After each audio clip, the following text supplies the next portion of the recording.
ఏదైతే ఉందో దాన్ని మనం గుర్తెరగాలి గనుక ఈరోజు స్త్రీ తన బాధ్యతను గుర్తెరిగి అటు కుటుంబంలో, సమాజంలో దేవుని కొరకు మనం ఎలా బ్రతకాలి, కుటుంబంలో దేవుడు మనకి ఇచ్చినటువంటి బిడ్డల్ని ఎలా పెంచాలి అనేటువంటి విషయాలు మనం ఆలోచిద్దామండి. ఒక కుటుంబం అభివృద్ధి చెందాలి అనన్నా, లేకపోతే ఆ కుటుంబం అభివృద్ధి చెందకపోవడానికి గల కారణాలు ఒక స్త్రీ పైన ఈరోజు ఆధారపడి ఉన్నాయి కనుక బైబిల్లో ఉన్నటువంటి ఫస్ట్కోకుండా ఒక బాధ్యత కలిగినటువంటి స్త్రీలు ఉన్నారు, బాధ్యత లేనటువంటి స్త్రీలు కూడా ఉన్నారు. వాళ్ళ జీవితాలను ఎలాగ నాశనం చేసుకున్నారో మనం చూద్దాం.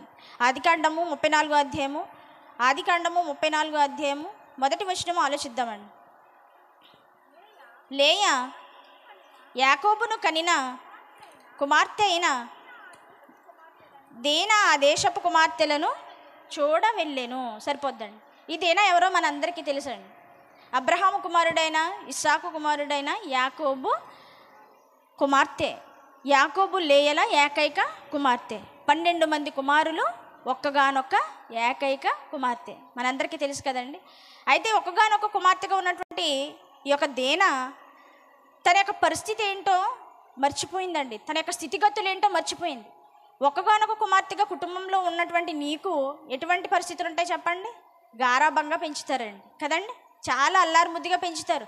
ఒక మగోడు పుట్టి ఒక ఆడపిల్ల పుట్టినా ఆ కుమార్తెని ఎక్కువగా ప్రేమగా చూస్తారు. ఎవరు? తల్లిదండ్రులు. తండ్రి ఎక్కువగా ప్రేమగా చూస్తూ ఉంటాడు. అయితే ఇక్కడ యాకోబు గారికి ఉన్నటువంటి పరిస్థితి ఏంటి చెప్పండి? యాకోబు గారు దేవుని యొక్క అడుగుజాడల్లో దేవుని యందు భయభక్తులు కలిగి నడుచుకుంటున్నటువంటి భక్తుడు. ఎవరు? యాకోబు గారు. ఆయన ఎంతో భక్తిగా పెరుగుతున్నటువంటి స్థితులను ఎవరు చూస్తున్నారు చెప్పండి? దేనా గారు చూస్తూ ఉన్నారు. యాకోబు గారికి ఉన్నటువంటి ఆ పేరు, ఆ మోసగాడు అనేటువంటి పేరు ఏదైతే ఉందో దాన్ని తొలగించుకొని దేవుని ద్వారా ఇశ్రాయేలు అనే పేరు మార్పించుకొని దేవుని యొక్క దృష్టిలో గొప్పవాడిగా, గొప్ప భక్తుడిగా ఉన్నటువంటి ఆ యొక్క యాకోబు గారి యొక్క కుటుంబంలో నుంచి వచ్చినటువంటి యొక్క దేనా యొక్క పరిస్థితులను మనం ఆలోచిస్తే తను చేసినటువంటి తప్పడడుగుల ద్వారా తన యొక్క స్థితిని కోల్పోయిందండి. ఎలా కోల్పోయింది అని అంటారా? ఆ 33వ అధ్యాయంలో మనకి భయంకరమైనటువంటి పరిస్థితులు మనకు కనిపిస్తూ ఉంటాయి. తన అన్న అయినటువంటి యాషావు దగ్గర నుంచి తన జ్యేష్ఠత్వపు హక్కును దొంగిలించి యాకోబు గారు తన మామ అయినటువంటి లాబాను ఇంటికి వెళ్ళిపోతారు. కొన్ని సంవత్సరాల తర్వాత యాషావు గారు ఆయన ఎదుర్కొనేటువంటి పరిస్థితులు ఉంటా ఉన్నాయి. ఆ ఎదుర్కొనేటువంటి పరిస్థితుల్లో ఇప్పుడు నా ఆశీర్వాదాలు దొంగిలించినటువంటి తన తమ్ముడైనటువంటి యాకోబుని చంపడానికి వస్తాడా, లేకపోతే మాట్లాడడానికి వస్తాడా చెప్పండి? చంపడానికే వస్తాడు. పగతో ఉన్నాడు. ఎవరు? యాషావు గారు. అయితే ఈ యొక్క పరిస్థితుల్లో యాకోబు గారు ఆ రాత్రంతా కూడా దేవునితో పెనుగులాడి దేవుని దగ్గర చక్కటి ఆశీర్వాదాన్ని పొందుకుంటాడండి. పొందుకున్నటువంటి యాకోబు గారు తన అన్నను ఎదుర్కొనేటువంటి ఆ పరిస్థితుల్లో తన అన్నకున్నటువంటి పగనే తీసివేసి దేవుడు ప్రేమతో ఎవరిని ఎదుర్కొంటాడండి? తన తమ్ముడిని ఎదుర్కొంటాడండి. ఆ మెడ మీద పడి ముద్దు పెట్టుకుని ఏడవడం, ఈ సందర్భాలన్నీ కూడా ఎంతో టెన్షన్తో కూడినవండి. తన అన్నని ఎదుర్కొంటున్నాడు. ఇప్పుడు ఆ ఎదుర్కొనేటువంటి పరిస్థితులు తన అన్న తను చంపేటువంటి పరిస్థితులు ఇవన్నీ కూడా చూస్తుంది ఎవరు? దేనా. అయితే ఇలా తన అన్నతో ప్రేమను పొందుకొని ఆ షెకెము అనేటువంటి ఊరికి వచ్చి ఆ ప్రాంతంలో గుడారం వేసుకుని బ్రతుకుతూ ఉన్నారంటండి. ఆ బ్రతుకుతున్నటువంటి క్రమంలో ఆ కొత్త ఊరిలో అక్కడ ఉన్నటువంటి పరిస్థితుల్లో లేయా ఆ ఊరిని చూడడానికి వెళ్ళిందంటండి. ఆ చూడడానికి వెళ్ళినటువంటి ఆ సందర్భంలో ఆ షెకెము అనేటువంటి ఊరిలో ఆ దేశపు నేలిన హివ్యుడైన హామోరు కుమారుడు షెకెము ఎవరిని చూస్తాడండి? దేనాని చూస్తాడు. అంటే నీ యొక్క బాధ్యతను మర్చిపోయి నువ్వు ఆ కొత్త ఊరిలో నువ్వు ఏమాత్రము కూడా భయపడకోకుండా ఆ ఊరిలో ఉన్నటువంటి పరిస్థితులను చూడడానికి వెళ్ళినటువంటి ఆ దేనా యొక్క పరిస్థితి ఏమైపోయింది అంటే మరుగున పడిపోయిందండి. తన జీవితం గురించి ఈరోజు మనం చెప్పుకోవటానికి ఏమైనా గొప్పగా ఉందా అంటే గొప్పగా లేదు. ఈరోజు యవనస్తుల పరిస్థితి కూడా ఎలా ఉంది అని అంటే ఒక దేనాలాగా వాళ్ళ బ్రతుకులను ఏం చేసుకుంటున్నారు చెప్పండి? చాలా చిన్నగా చేసేసుకుంటున్నారండి. ఏ బాధ్యత కూడా లేకుండా తన యొక్క స్థితి ఏంటో మర్చిపోయి అటు కుటుంబ గౌరవాన్ని కూడా ఈరోజు ఏం చేస్తున్నారు చెప్పండి? తీసేస్తున్నారు. అటు కుటుంబంలో ఉన్నటువంటి తల్లిదండ్రులను మర్చిపోతూ ఉన్నారు. ఆ తల్లిదండ్రులకు ఉన్నటువంటి ఆ ప్రేమను మర్చిపోతూ ఉన్నారు. లోక ప్రేమలను వెతుక్కుంటూ వెళ్ళి వాళ్ళ యొక్క పవిత్రతను కోల్పోతూ ఉన్నారు, పరిశుద్ధతను కోల్పోతూ ఉన్నారండి. అయితే ఈ దేనాన్ని ఎవరు చూసారంట? ఈమెమో లోకాన్ని చూడడానికి వెళ్ళిందంట. ఆ లోకంలో ఉన్నటువంటి ఆ షేకేమో ఎవరిని చూశాడంటండి? దేనాన్ని చూశాడంటండి. దేనాన్ని చూసిన తర్వాత పరిస్థితులు ఏమయ్యో మీ అందరికీ కూడా తెలుసు. ఆమె యొక్క శరీరం అనేది అపవిత్రం చేయబడింది. అపవిత్రం చేయబడినటువంటి ఈమెను చూసి అన్నలు ఊరుకుంటారా చెప్పండి?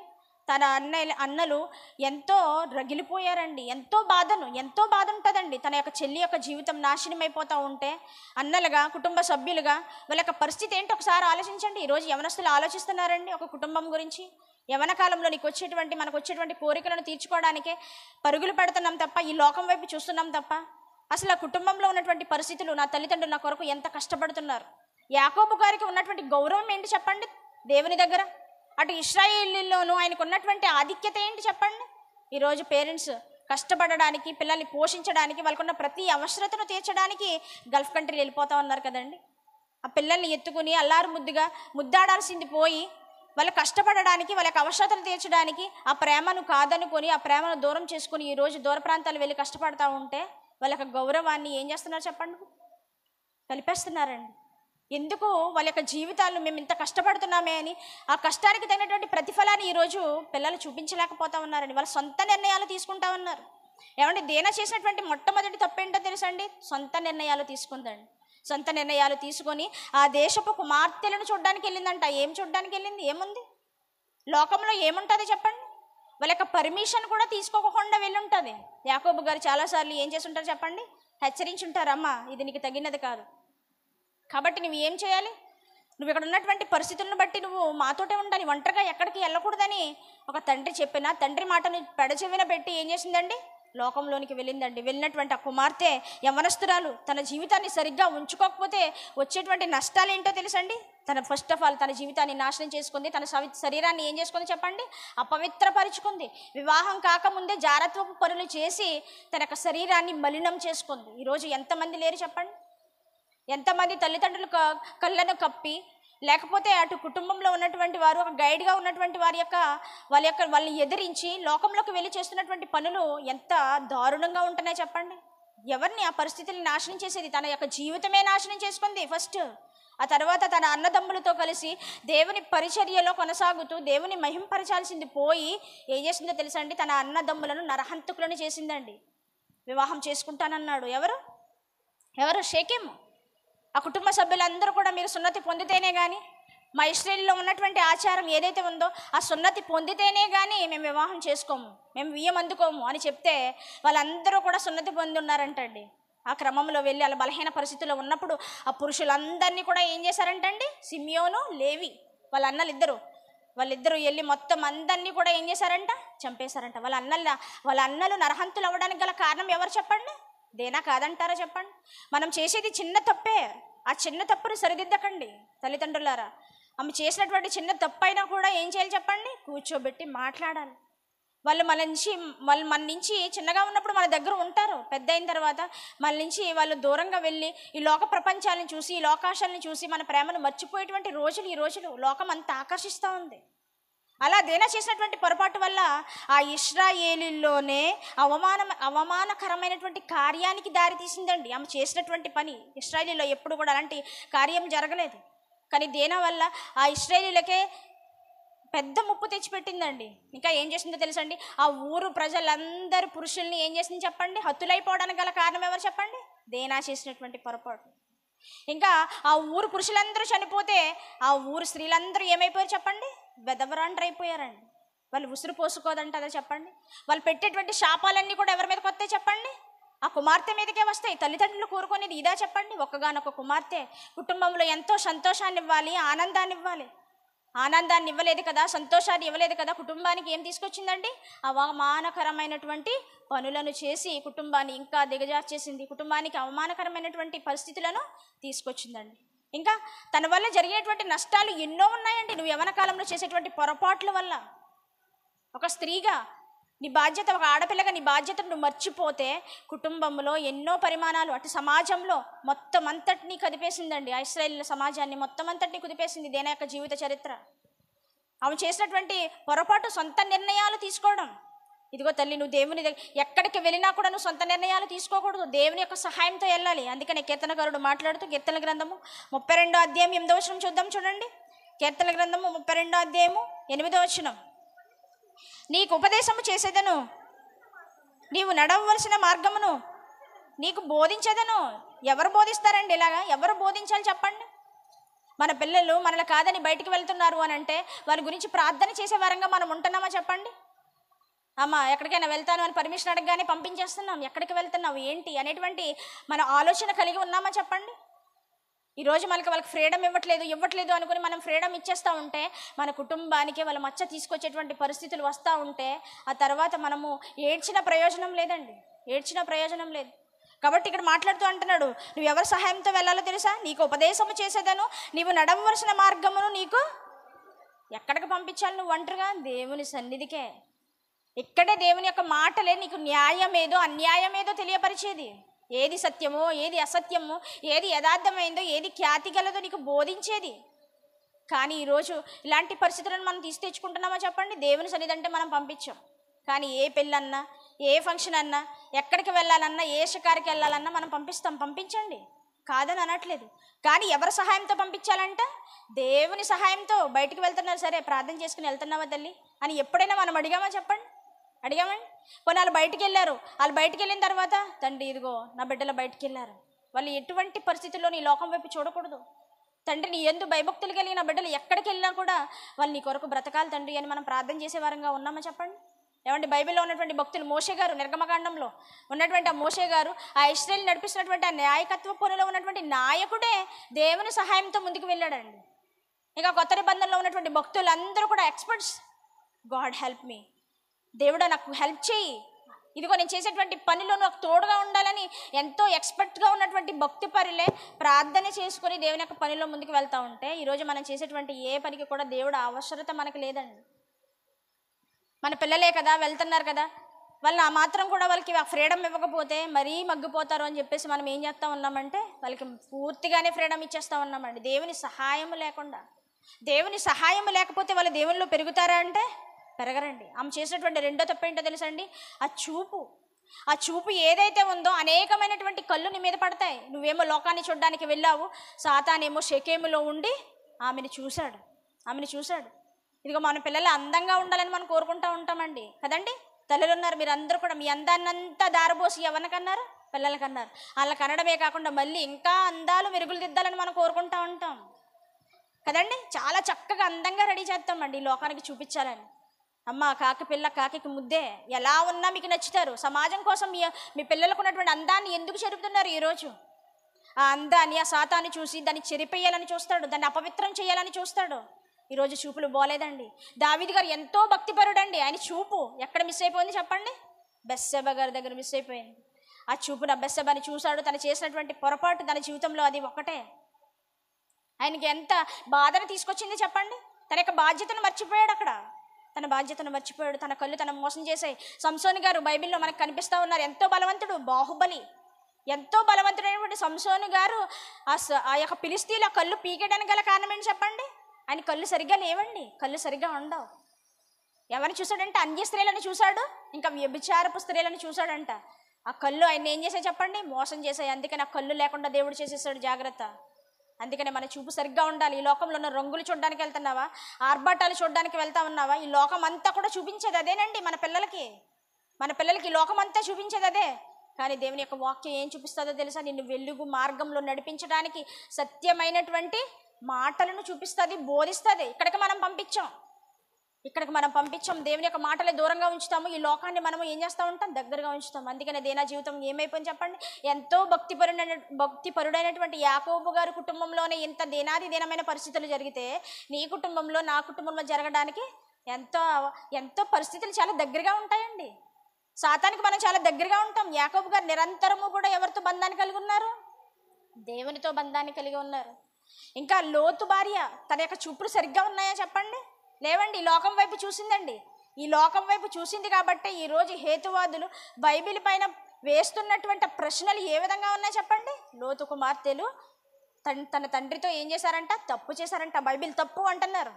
ఆ మాటను తీసుకుని బైబిల్ తప్పు అంటున్నారంటే అక్కడ కారణం ఎవరు చెప్పండి? లోతు భార్య కాదా అంటారో చెప్పండి?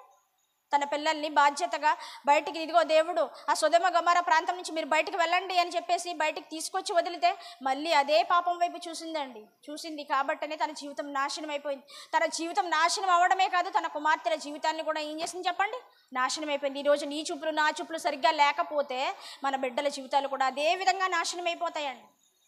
కాబట్టి దైవికంగా పెంచేటువంటి విషయంలో మన యొక్క విలువలను మనం మర్చిపోకూడదండి, మన బాధ్యతను మనం మర్చిపోకూడదు. ఏమంటే తన యొక్క బాధ్యతను మర్చిపోయింది, తన యొక్క జీవితాన్నే నాశనం చేసుకుంది. ఎవరు? దేనా. కానీ బైబిల్లో ఒక కుమార్తెలు ఉన్నారండి. చూద్దాం, చూడండి.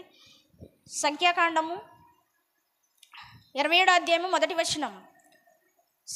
సెలోపెహాదు కుమార్తెలు. చూద్దాం, చూడండి. సంఖ్యాకాండము 27వ అధ్యాయము 1వ వచనం. అప్పుడు యోసేపు కుమారుడైన చదువున్నాం. సెలోపేదు కుమార్తెలు వచ్చి, సెలోపేదు హేపెరు కుమారుడును గిలాదు మనవుడును మాకీరు మనుమనవుడైన ఉండెను. అతని కుమార్తెల పేర్లు మహాల, నోయా, హోగ్లా, మిల్కా, తీర్షా అన్నవి. ఎంతమంది కుమార్తెలండి? 5 కుమార్తెలండి. యాకోబు గారికి ఎంతమంది కుమార్తెలు? ఒక్కగానొక్క కుమార్తె. అయితే ఈ కుమార్తెల యొక్క వంశం ఏంటి అని అంటే, యాకోబు కుమారుడైనటువంటి యోసేపు గారు ఉన్నారు కదండి, ఆ యోసేపు గారికి పుట్టినటువంటి బిడ్డల్లో నుంచి వచ్చినటువంటి వంశమే ఏ వంశము అంటే సెలోపహేదు కుమార్తెలు. అయితే ఈ సెలోపహేదుకి 5 కుమార్తెలు ఉన్నారు, కానీ కుమారులు ఎవరూ లేరంటండి. 5 కుమార్తెలు ఉన్నారు. అయితే ఈ కుమార్తెలకు వచ్చినటువంటి ప్రాబ్లం ఏంటంటే, ఇక్కడ చాలామంది కుటుంబాల్లో ఉండేదనండి, మనం చూస్తూ ఉంటాం. ఈ 5 కుమార్తెలు కదా, వీళ్ళకి వచ్చినటువంటి దేవుడు ఏదైతే భూభాగాలను పంచిపెట్టాడో, గోత్రాలకి భూభాగాలు పంచిపెట్టాడు కదండి దేవుడు, 12 గోత్రాల వారికి. ఆ భూభాగాల్ని అనుభవిస్తూ మనస్సే తర్వాత హోపేరు తర్వాత గిలాదు తర్వాత మాకీరు, ఆ తర్వాత అలా సెలోపేదు వరకు కూడా పురుషులు కుమారులు దాన్ని అనుభవిస్తూ వచ్చారండి, ఆ భూభాగాల్ని, ఆస్తిని. అయితే కుమార్తెలు పుట్టేటప్పటికి ఆ పక్క వారికి ఎటువంటి ఆలోచన వస్తుందో చెప్పండి? కుమార్తెలే కదా, వీళ్ళకి ఆస్తిలో భాగం అనేది ఉండదు అని అనుకుంటారండి. కానీ దేవుడు ఇక్కడ రాయించినటువంటి మాట ఏంటో తెలుసండి? వీళ్ళకి వచ్చినటువంటి ప్రాబ్లమ్ను బట్టి వీళ్ళు సొంత నిర్ణయాలు తీసుకోవట్లేదండి. సొంత నిర్ణయాలు తీసుకోకుండా అదిగో మోషే ఇశ్రాయేలుని నడిపిస్తూ ఉన్నాడండి, నాయకుడిగా ఉంటా ఉన్నాడు. డైరెక్ట్ నాయకుడి దగ్గరకు కూడా వెళ్ళలేదండి. వెళ్ళకోకుండా అక్కడ యాజకుడైనటువంటి ఎలియాజరు, నూను కుమారుడైనటువంటి యెహోషువ, ఆ రైట్ హ్యాండ్గా ఉన్నటువంటి ఆ 2 దగ్గరికి వీళ్ళ యొక్క విషయం ఏదైతే ఉందో ఆ విషయాన్ని తీసుకుని వెళ్ళారంటండి. వెళ్ళిన తర్వాత ఆ విషయాన్ని పట్టుకుని ఎవరి దగ్గరికి వెళ్ళారు? మోషే గారి దగ్గరికి వెళ్ళారు. మీకు అర్థమవుతుంది కదండి. ఈ 5 కుమార్తెలకు వచ్చినటువంటి ప్రాబ్లం, తండ్రి లేడు. ఈరోజు తండ్రి ఉన్నటువంటి కుటుంబాలే సరిగ్గా లేవు, కానీ తండ్రి లేనటువంటి కుటుంబము ఎంత పర్ఫెక్ట్గా ఆలోచించారో ఆలోచిద్దామండి. ఈరోజు మనం నేర్చుకుందాం. వాళ్ళ దగ్గర నుంచి మనం నేర్చుకోవాల్సింది ఏదో ఉంది. బైబిల్లో దేవుడు వాళ్ళ పేర్లు రాయించాడు అని అంటే ఊరిగానే రాయించలేదండి. రాయించాడు అని అంటే మనం వాళ్ళ దగ్గర నుంచి ఏదో విషయాన్ని నేర్చుకోవాలి. అయితే బైబిల్లో కొంతమంది పేర్లు రాయించాడు, కొంతమంది పేర్లు రాయించలేదు. రాయించలేని వారి దగ్గర నుంచే ఎంతో ఇన్ఫర్మేషన్ మనకి ఇస్తూ ఉంటాడు. ఇంకా రాయించాడు అని అంటే వాళ్ళ దగ్గర నుంచి నేర్చుకోవాల్సింది ఇంకా చాలా ఉంటుందండి. ఈ 5 కుమార్తెలు జ్ఞానము కలిగి, తెలివి కలిగి, బాధ్యత కలిగి, మా ఆస్తి, మా స్వాస్యము, దేవుడు మాకు ఇచ్చినటువంటి ఆ స్వాస్యము మా పితరులు అనుభవించారు, నా తండ్రి వరకు అనుభవించారు, ఇప్పుడు మా దగ్గర దాన్ని ఉంచకూడదు అని కొంతమంది కుట్ర పన్నుతున్నారు. కాబట్టి దీన్ని ఏం చేయాలి అని అంటే మేము దాన్ని సంపాదించుకోవాలి, దాని మీద అధికారం మాకుంది అని చెప్పి ఆ యొక్క యాజకుడు అనేటువంటి ఎలియాజర్ దగ్గరికి వెళ్ళారు. యెహోషువ దగ్గరికి ఇన్ఫర్మేషన్ అనేది అందించారు. అందించిన తర్వాత వాళ్ళిద్దరూ కలిసి ఎక్కడికి వెళ్ళారు? మోషే గారి దగ్గరికి ఇన్ఫర్మేషన్ పట్టుకుని వెళ్ళారు. ఇప్పుడు మోషే గారు మరి నాయకత్వ పనిలో ఉన్నాడు కదండి, నాయకుడు కదా, ఆయన సొంత నిర్ణయాలు ఆయన తీసేసుకోలేదండి. మన దగ్గర వచ్చేటువంటి ప్రాబ్లం ఏంటంటే, ఈ లోకంలో మనం ఎవరి దగ్గరికైనా తీర్పుకి వెళితే వాళ్ళు సొంత నిర్ణయాలతో మాట్లాడుతూ ఉంటారు. కానీ ఇక్కడ మోషే ఎవరి దగ్గరికి వెళ్ళాడో తెలుసండి? దేవుని దగ్గరికి వెళ్ళాడండి. దేవా, వచ్చినటువంటి సమస్యకు పరిష్కారం ఏంటి అని చెప్పేసి దేవుని అడిగితే దేవుడు ఇచ్చినటువంటి ఆన్సర్ ఏంటో తెలుసండి? 6వ వచనం. యెహోవా మోషేకు ఇలాగ సెలవిచ్చెను, సెలోపెహాదు కుమార్తెలు చెప్పినది యుక్తము, నిశ్చయముగా వారి తండ్రి సహోదరులతో పాటు భూస్వాస్యమును వారి ఆధీనము చేసి వారి తండ్రి స్వాస్యమును వారికి అంతేనండి చెంద చేయవలను. అంటే ఇప్పుడు కుమారులు లేకపోయినా ఆ ఆస్తి ఎవరికి చెందుతుందో తెలుసా? కుమార్తెలుగా ఉన్నటువంటి వారికి 5 కూడా ఆస్తి అనేది, స్వాస్యం అనేది చెందుతుంది. ఒకవేళ కుమార్తెలు కూడా పుట్టకపోతే ఆమె యొక్క సహోదరులలో కుమార్తెలు ఉంటే వారికి అది చెందుతుంది అని చెప్పేసి దేవుడు చక్కటి వాదార్పును, చక్కటి ధైర్యాన్ని వాళ్ళకి ఇచ్చాడండి. ఎంత జ్ఞానము కలిగి నడుచుకుంటున్నారో చూడండి. అక్కడ దేనా తనకున్నటువంటి ఆ భక్తిహీనతతో తన అన్నలని ఏం చేసిందండి? నరహంతకుల్ని చేస్తే, ఈ సెలోపెహాదు కుమార్తెలు వాళ్ళ కుటుంబంలో కుమారులు లేకపోయినా ఆ కుమారులకి రావాల్సినటువంటి హక్కు ఏదైతే ఉందో బాధ్యత కలిగి వాళ్ళు దానిని స్వాధీనపరుచుకున్నారండి. ఇట్టి జ్ఞానం కలిగి నడుచుకోవాలండి. ఈరోజు తండ్రి ఎక్కడో సంపాదించడానికి దూర ప్రాంతాలు వెళితే ఈరోజు మనం తీసుకునేటువంటి నిర్ణయాలు ఎలా ఉంటున్నాయి చెప్పండి? వాళ్ళు లేరు కదా అని చెప్పేసి మన ఇష్టానుసారంగా ఉండడానికి కాదండి. ఒక ఎస్తేరు జీవితాన్ని మనం ఆలోచిద్దామండి. ఏమంటే తల్లిదండ్రులు లేరు, తన పెనతండ్రి అయినటువంటి ఎవరు? మొర్దెకై. ఆ మొర్దెకై దగ్గర ఉన్నటువంటి ఆ కుమార్తె ఎంత చక్కగా పెరిగిందండి. బైబిల్లో ఉన్నటువంటి ప్రతి స్త్రీ మనకు ఒక గుణపాఠాన్ని నేర్పుతుందండి. ఎంత చక్కగా బ్రతికింది అని అంటే తన పెనతండ్రి చెప్పినటువంటి మాట ఏది కూడా మేము మేరలేదంటండి. ఈరోజు తాతయ్య దగ్గర నాన్నమ్మ దగ్గర వదిలి వెళ్తే వీళ్ళు చేసేటువంటి పనులు ఎలా ఉంటాయి చెప్పండి? నువ్వు మా డాడీవా, నువ్వు మా అమ్మవా, నువ్వు చెప్తే నేను వినేదేంటి అనేటువంటి పరిస్థితుల్లోనికి వెళ్ళిపోతా ఉన్నారు ఈరోజు. కానీ అక్కడ ఎస్తేరుని చూసి మనం నేర్చుకోవాల్సింది ఏంటో తెలుసా అండి? తన యొక్క బాధ్యతను మర్చిపోయినా పెనతండ్రి గుర్తు చేశాడు. ఇదిగో నువ్వు యూదులను రక్షించడానికి మాత్రమే నువ్వు అహష్వేరోషుకి నువ్వు భార్యవయ్యావు. ఇదిగో నువ్వు భార్యగా నీ యొక్క బాధ్యతల్లో పడిపోయి, గృహ పరిపాలనలో పడిపోయి దేవుని యొక్క పనిని మర్చిపోతే దేవుడు ఊరుకుంటాడా చెప్పండి? స్త్రీలంగా ఈరోజు మనం చేసేది అదేనండి. దేవుడు చక్కటి భర్తనిస్తాడో పిల్లల్ని ఇస్తాడో, ఆ బాధ్యతల్లో మనం పడిపోయి దేవుని యొక్క పనిని మనం మర్చిపోతూ ఉంటాం. దేవుని యొక్క పని ఏంటి? మళ్ళీ బయటికి వెళ్ళి ఎక్కడ పని చేయనవసరం లేదు. నీకు ఇచ్చినటువంటి బిడ్డల్ని నువ్వు ఎవరి కోసం పెంచాలి? దేవుని కొరకు పెంచాలి. దేవుని యొక్క ఆజ్ఞల్లో, దేవుని యొక్క మార్గంలో వాళ్ళు నడిపిస్తూ ఉండాలి. ఆ ఎస్తేరు తన యొక్క బాధ్యతను మర్చిపోతే, మీ అందరికీ తెలుసు కాబట్టి రిఫరెన్స్ చూపించకుండా ముందుకు వెళ్తున్నానండి. ఆ యొక్క బాధ్యతను మర్చిపోతే మొర్దెకై గుర్తు చేస్తే అక్కడ యూదుల మీద కుట్ర పనినటువంటి హామాను ఎవరైతే ఉన్నారో ఆ హామాను యొక్క కుట్రను అహష్వేరోషుకు తెలియపరిచి ఆ యూదుల సమాజాన్ని, లేకపోతే యూదుల ఆ యొక్క రాజ్యాన్ని ఏం చేసింది చెప్పండి? కాపాడగలిగిందండి. తనకు ఉన్నటువంటి జ్ఞానంతో తన బాధ్యతను గుర్తు చేసుకుంది. అలా మన యొక్క బాధ్యతను మనం గుర్తు చేసుకుంటానికి మన యొక్క బాధ్యతను మనం ఏం చేయాలి? గుర్తు చేసుకుంటూ ఉండాలి. కాబట్టి స్త్రీలలో మనకు కనిపించేటువంటి హవ్వగారు కానివ్వండి, తన బాధ్యతను మర్చిపోయి ఇదిగో దేవుడు తినకూడదు అని ఆజ్ఞాపించినటువంటి ఆ పండు వైపు చూస్తానే ఉండిపోయిందండి. తన బాధ్యత ఏంటి చెప్పండి? ఆదికాండం 1:28 ప్రకారంగా మీరు ఫలించి అభివృద్ధి పొంది భూమిని నిండించండి, అదే నీ ఆజ్ఞ. అప్పటి వరకు నువ్వు వంట చేయాలి, అదిగో బట్టలు ఉతకాలి, లేకపోతే ఈ సామాన్లు కడగాలి, ఇటువంటి పనులు ఏమీ లేవండి. చక్కగా ఫ్రెష్గా ఫ్రూట్స్ కోసుకుని తెచ్చుకుని తింటాం, చక్కగా పడుకోవడం, చక్కగా మీరు పిల్లల్ని కని భూమిని నిండించి ఈ భూమి మీద ఉన్న ప్రతి దానిని ఏలమంటే దేవుడు ఏదైతే చూడొద్దన్నాడో అదే చూడడం మొదలుపెట్టిందండి. రోజు చూస్తుందంట. చూపునకు ఎలా ఉందంట? అందంగా ఉందంట, రమ్యంగా ఉందంట. దానివైపే తన కాన్సన్ట్రేషన్ ఇచ్చింది తప్ప ఇదిగో దేవుడు ఈ భూమిని నిండించమన్నాడు కదా, ఏం చేయాలి దేవుడు అని యొక్క సహాయం మాకు కావాలి అని అడగలేదండి. ఆ పండు వంక చూస్తూ ఉంది కాబట్టి సాతాను వచ్చాడండి. అర్థమైందండి? మనకి ఎప్పుడైతే మనము అనవసరమైనటువంటి విషయాల గురించి మనం ఆలోచిస్తూ ఉంటామో సాతాను ఇంకా వచ్చి మన జీవితాల్లో గలిబిలి చేస్తూ ఉంటాడండి. అర్థమవుతుందండి? ఆదాము గారు ఖాళీగా లేరు, ఆయన యొక్క పనుల్లో ఆయన ఉంటా ఉన్నారు. ఆదాముని అంట మొదట సాతాను మోసపుచ్చడానికి వెళ్ళిందంట, కానీ మొదట ఆదాము మోసపరచబడలేదు, కానీ హవ్వ సాతాను తన కుయుక్తి చేత ఏం చేసిందంటే హవ్వని మోసపరిచింది అని బైబిల్లో రాయించాడండి. కాబట్టి ఈరోజు స్త్రీ తన యొక్క బాధ్యతను మర్చిపోయి దేవుడు ఈ దేని వైపు అయితే చూడమన్నాడో దాని వైపు చూడకోకుండా మన యొక్క సొంత ఆలోచనలో మనం ఉంటే మనం ఏమైపోతాం చెప్పండి? మనం కొన్ని కోల్పోవలసి వస్తూ ఉంటుంది. మన జీవితాల్లో కానివ్వండి, మన కుటుంబాల్లో కానివ్వండి, మనం ఏదైతే చేయాలనుకుంటున్నామో అవన్నీ చేయకోకుండా, అభివృద్ధిని చూడకోకుండా వాటిలన్నింటినీ కూడా మనం నష్టపరుచుకునే విధంగా మన యొక్క భక్తి జీవితం అనేది ఉంటే అది చాలా నష్టంగానే మనము చూడవలసి వస్తుంది ప్రియులారా. కాబట్టి ఆ తర్వాత శారా గారు కానివ్వండి, శారా గారు ఏం చేశారు చెప్పండి? ఏం చేయమన్నారు? అమ్మ నీకు దేవుడు నేను పిల్లల్ని ఇస్తానమ్మా అని అంటే అమ్మ వెయిట్ చేయకోకుండా ఎవరిని పంపించిందంటండి? హాగరును పంపించిందంటండి. హాగరును పంపిస్తే హాగరు కన్నులకు ఏమైపోయిందంటండి?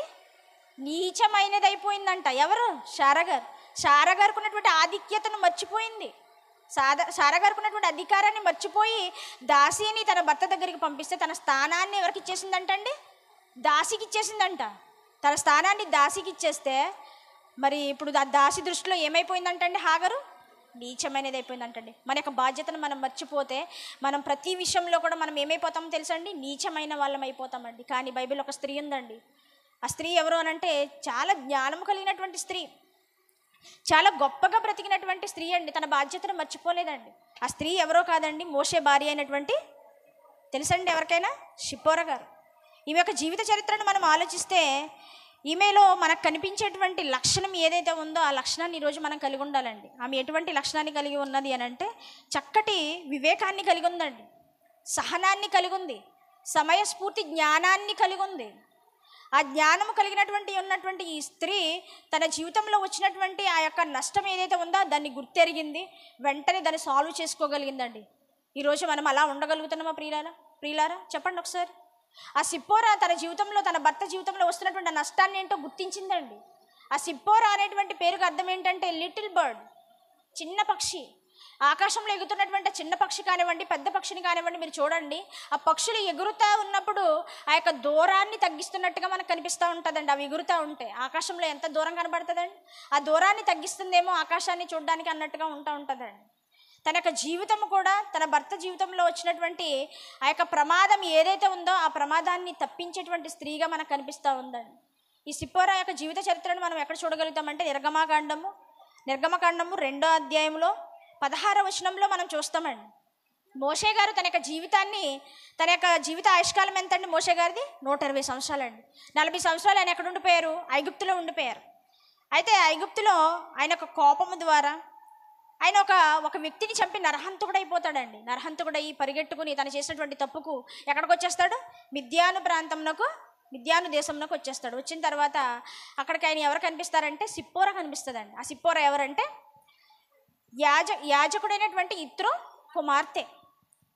అయితే ఈ యాజకుడైనటువంటి ఇత్రో గారు కూడా ఆయనకున్నటువంటి లక్షణాలు ఏంటో తెలుసండి? గొప్ప నాయకుడు అండి, సంరక్షకుడు అండి, సహనము కలిగినటువంటి వ్యక్తి అండి, ముందు చూపు కలిగినటువంటి వ్యక్తి, తన కుమార్తెని పెంచుకునేటువంటి విషయంలో చాలా జాగ్రత్త వహించినటువంటి వ్యక్తి. అయితే ఈయనకు కుమార్తెగా ఉన్నటువంటి ఈమె ఎటువంటి లక్షణాన్ని కలిగి ఉందో తెలుసండి? చాలా మంచి లక్షణం కలిగి ఉందండి, అనుకువ. ఒక గొప్ప నాయకుడికి కుమార్తెగా ఉన్నటువంటి సిప్పోరా ఎప్పుడైనా సరే మన యొక్క తల్లిదండ్రులకు సంపాదిస్తున్నారనుకోండి, మనం ఎలా ఉంటాం చెప్పండి? చాలా గర్వంగా ఉంటారండి మన పిల్లలు కదండి. నా తల్లిదండ్రులు నాకు ఏది కూడా తక్కువ చేయట్లేదు, నాకు ఏది కావాలంటే అది కొనిస్తున్నారు, నాకు ఏది కావాలంటే అది ఇస్తున్నారు, కాబట్టి వాళ్ళు ఎలా ఉంటారంటే గర్వంగా ఉంటారండి. కానీ ఇక్కడ సిప్పోరా ఒక గొప్ప నాయకుడికి కుమార్తె అయ్యుండి కూడా అనుకువ అనేటువంటి లక్షణాన్ని కలిగి తన తండ్రి యొక్క పనిలో ఆమె సహకారిగా ఉందండి. అలా ఏం చేస్తున్నారంటండి? 2వ అధ్యాయం 16వ వచనంలో ఆ గొర్రెలను మేపడానికి వెళ్ళారంటండి. ఆ మంద ఎవరిదండి? ఆ గొర్రెల మంద ఎవరిది? తన తండ్రి యొక్క సంపాదన పెంచేటువంటి విషయంలో ఆమె ఎలా ఉందంట? సహకారిగా ఉందంటండి. ఇంకా తన తండ్రి ఆస్తిని కాపాడే విషయంలో కూడా సిప్పోరా తన తండ్రికి సహకారిగా ఉండడం. అయితే ఆ యొక్క పనిలో ఉన్నటువంటి ఆమెకు ఒక కష్టం అనేది ఎదురవుతుందండి. ఆ కష్టం ఏంటి అని అంటే, ఆ యొక్క మందకు నీళ్లు పెడుతున్నటువంటి ఆ సమయంలో ఎవరు వస్తారండి అక్కడికి? కొంతమంది ఏం చేస్తారంటే ఆ పనిని అడ్డుకునేటువంటి పరిస్థితులు వస్తూ ఉంటాయి. అలాంటి పరిస్థితుల్లో మోషే గారు వచ్చి ఏం చేస్తారు అని అంటే ఆ మందకు నీళ్ళు పెట్టేటువంటి విషయంలో సహాయం చేస్తారు. ఆ రోజున ఇంటికి త్వరగా వచ్చేస్తారంటండి. ఎవరు? సిప్పోరా తన యొక్క సహోదరుమల్లి అనేటువంటి 7 కూడా త్వరగా ఇంటికి వచ్చేస్తారంటండి. వచ్చేస్తే తన తండ్రి అడుగుతున్నటువంటి మాట ఏంటో తెలుసండి? మీరు ఇంత త్వరగా వచ్చేసారేంటి అంటాడు చూడండి 16వ వచనం. మిద్యాను యాజకునికి 7 కుమార్తెలుండిరి, వారు వచ్చి తమ తండ్రి మందకు పెట్టుటకు నీలి చేతి తొట్లను నింపుచుండగా మంద కాపరులు వచ్చి వారిని తోలివేసిరి. అప్పుడు మోషే లేచి వారికి సహాయం చేసి మందకు నీళ్లు పెట్టెను. వారు తమ తండ్రి అయిన రగుయేలు వద్దకు వచ్చినప్పుడు అతడు అంటున్నాడు, నేడు మీరింత త్వరగా ఎట్లు? ఏ తండ్రి అయినా అడుగుతున్నాడండి. టైం కూడా కాలిక్యులేట్ చేస్తున్నాడండి. ఎవరి విషయాల్లో? పిల్లలు స్కూల్కి ఏ టైంకి వెళ్ళారు, ఏ టైంకి వస్తున్నారు అనేటువంటి సమయాన్ని ఈరోజు చూస్తున్నామండి మనం. చెప్పండి, ఒక స్త్రీగా మన బాధ్యతని మనం మర్చిపోతున్నాం కదా. వాళ్ళ కట్ట సమయానికి వెళ్తున్నారు, కానీ ఇంటికి కట్ట సమయానికి, ఆ స్కూల్ వదిలిపెట్టినటువంటి సమయానికి చేరుకుంటున్నారా లేదా అని ఆలోచించవలసినటువంటి బాధ్యత ఎవరి మీద ఉందండి? ఒక పురుషుడైనటువంటి నాయకుడైనటువంటి గొప్ప నాయకుడిగా వర్క్ చేస్తున్నటువంటి ఆ రగుయేలు, ఆ ఇత్రో ఎవరైతే ఉన్నారో ఆయనే సమయాన్ని చూస్తున్నాడు అని అంటే తన కూతుళ్ళని ఎంత జాగ్రత్తగా పెంచాడండి, చాలా జాగ్రత్తగా పెంచాడండి. అందుకనే సిప్పోరా తన బాధ్యతను మర్చిపోలేదండి. తన భర్త విషయంలో తన భర్తకు వచ్చినటువంటి ఆ కష్టం ఏదైతే ఉందో ఆ కష్టాన్ని ఎంత ధైర్యంగా తీసివేస్తుందో మనం చూద్దాం. చూడండి 4వ అధ్యాయము 18వ వచనం. అటు తర్వాత మోషే బయలుదేరి తన మామైన ఇత్రో యొద్దకు తిరిగి వెళ్ళి, సెలవైనడనే నేను ఐగుప్తులున్న నా బంధువుల యొద్దకు మరలా పోయి వారు ఇంకా సజీవులై ఉన్నారేమో చూచేదానని అతనితో చెప్పగా, ఇప్పుడు మోషే గారు తన భార్యను సిప్పోరానిచ్చి వివాహం చేశారు. వివాహం చేసిన తర్వాత పిల్లలు పుడతారు. పుట్టిన తర్వాత కొన్ని రోజులకి తన యొక్క తల్లిదండ్రులను, తన యొక్క సొంత దేశాన్ని, తన బంధువులను చూడడానికి వెళ్తానని పర్మిషన్ అడిగాడండి తన మామని. అడిగిన తర్వాత మామ పర్మిషన్ ఇచ్చారు. అలా వెళ్తున్నటువంటి క్రమంలో, కుటుంబంతో కలిసి వెళ్తున్నటువంటి క్రమంలో దేవుడు మాట్లాడుతున్నటువంటి మాట చూడండి 24వ వచనం. అతడు పోవు మార్గమున సత్రంలో యెహోవా అతనిని ఎదుర్కొని అతనిని చంపచూడగా. ఎందుకు చంపాలనుకుంటున్నారండి మోషే గారిని? మోషేని ఇప్పుడు దేవుడు తన పని కొరకు నియమించుకున్నాడు. ఇశ్రాయేలీని ఐగుప్తు నుండి ఎక్కడికి నడిపించాలి? కానాను దేశం నడిపించాలి. ఆ కానాను దేశం నడిపించేటువంటి ఆ క్రమంలో మోషే గారిని దేవుడు ఏం చేయాలనుకుంటున్నాడంటండి? చంపాలని ఆలోచిస్తున్నాడంట. ఎందుకు చంపాలని ఆలోచిస్తూ ఉన్నాడు? వాళ్ళకి ఒక ఆచారం ఉన్నదండి ఇశ్రాయేలీల్లో. ఏంటి ఆచారం? సున్నతి అనేటువంటి కార్యక్రమం. మోషే గారు ఆయన యొక్క పనుల్లో ఆయన చేసినటువంటి పాపము కాదు, తప్పు కాదు, కానీ పొరపాటు వల్ల ఏం మర్చిపోయాడంట? తనకు పుట్టినటువంటి ఆ బిడ్డలు ఎవరైతే ఉన్నారో వాళ్ళకి సున్నతి చేయించడం మర్చిపోయాడంటండి. ఏంటి, దేవుడు అంత కఠినమైనటువంటి శిక్షను వేస్తాడా? పాత నిబంధనలో వేస్తాడండి. ఇప్పుడు నీకు నాకు ఆ శిక్షలు లేవు కనుకనే మనం దేవుని మందిరంలో కూర్చునేటువంటి పద్ధతినే మనం మిస్ అయిపోతూ ఉంటాం. నిజంగానే దేవుడు అమ్మ మీ ముసుగు జారిందంటే మిమ్మల్ని చంపేస్తానమ్మా అని అన్నాడు అనుకోండి, ఎవరైనా ముసుగు జారనిస్తారండి? కంపల్సరీగా అందరూ పిన్నిలు పెట్టేసుకుంటారు కదండి.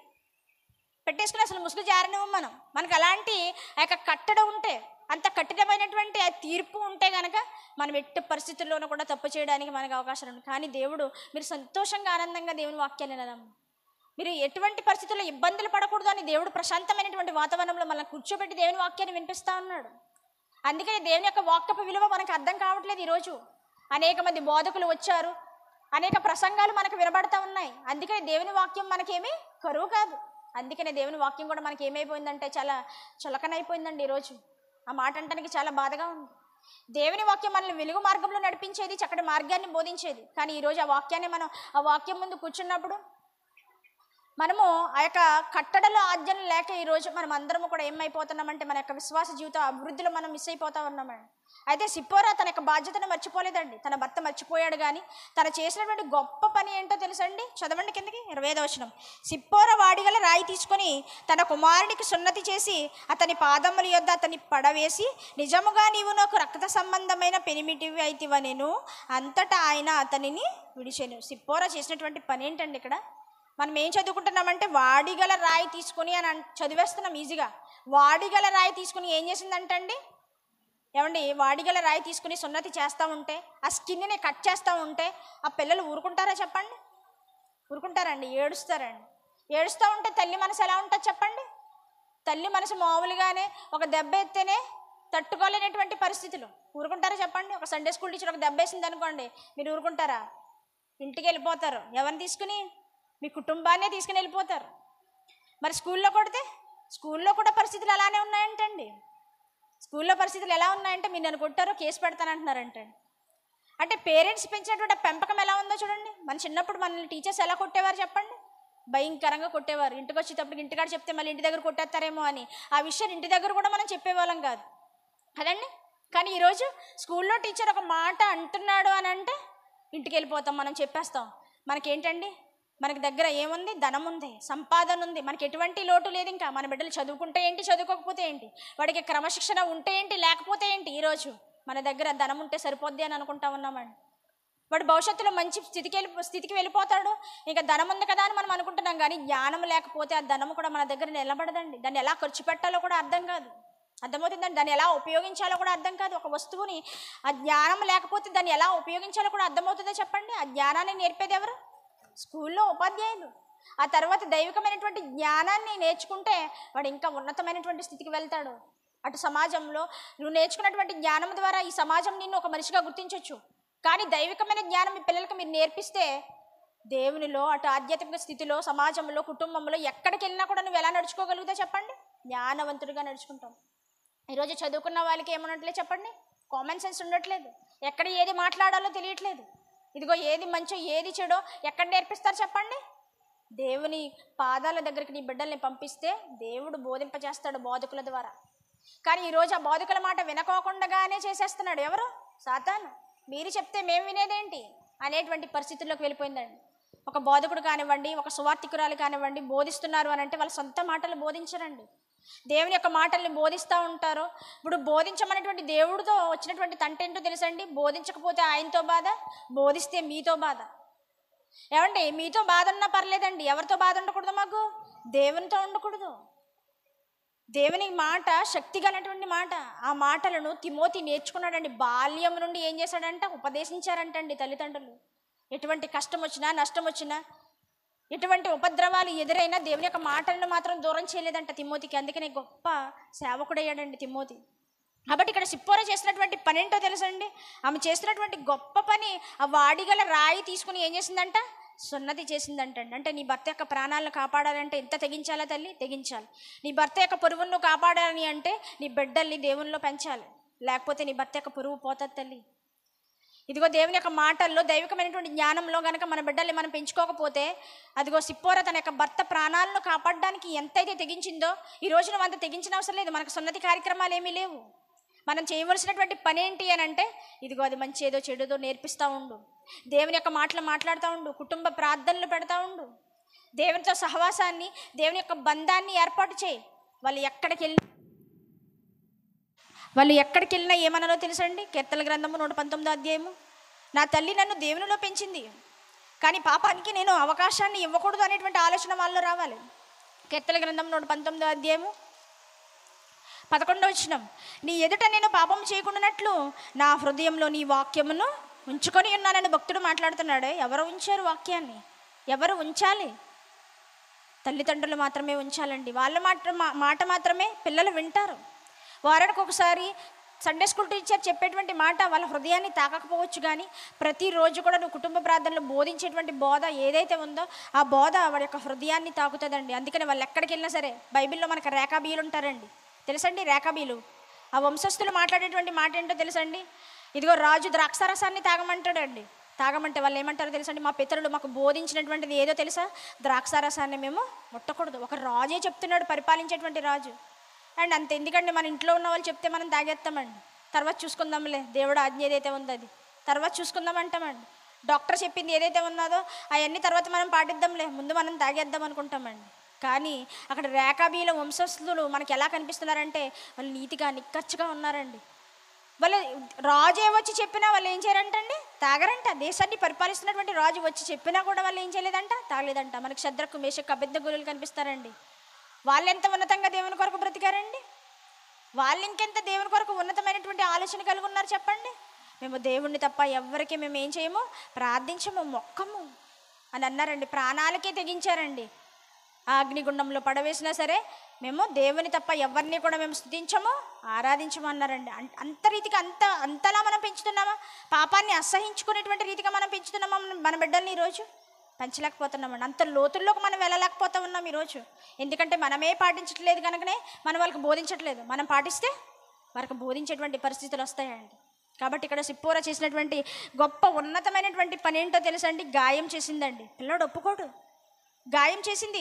ఈరోజు నువ్వు నేను వాడిని ఏదైనా ఒక మాట అంటుంటేనే మనం ఊరుకుంటలేదు, కానీ గాయం చేసింది. ఆ సెన్సిటివ్ ప్లేస్ని ఏం చేసిందో తెలుసండి? కట్ చేసిందండి. తన భర్త ప్రాణాలను కాపాడుకుంది. కానీ సిప్పోరా భౌతికమైనటువంటి సున్నతిని చేసిందేమో, కానీ ఈరోజు నువ్వు నేను చేయవలసింది ఏంటో తెలిసి కొలస్సీలు రాసిన పత్రిక 2వ అధ్యాయము 11వ వచనం చూడండి. కొలస్సీలు రాసిన పత్రిక 2వ అధ్యాయము 11వ వచనం, మీరును క్రీస్తు సున్నతి యందు శరీరేచ్ఛలతో కూడిన స్వభావమును విసర్జించి ఆయన యందు చేతులతో చేయబడిన సున్నతిని పొందితిరి.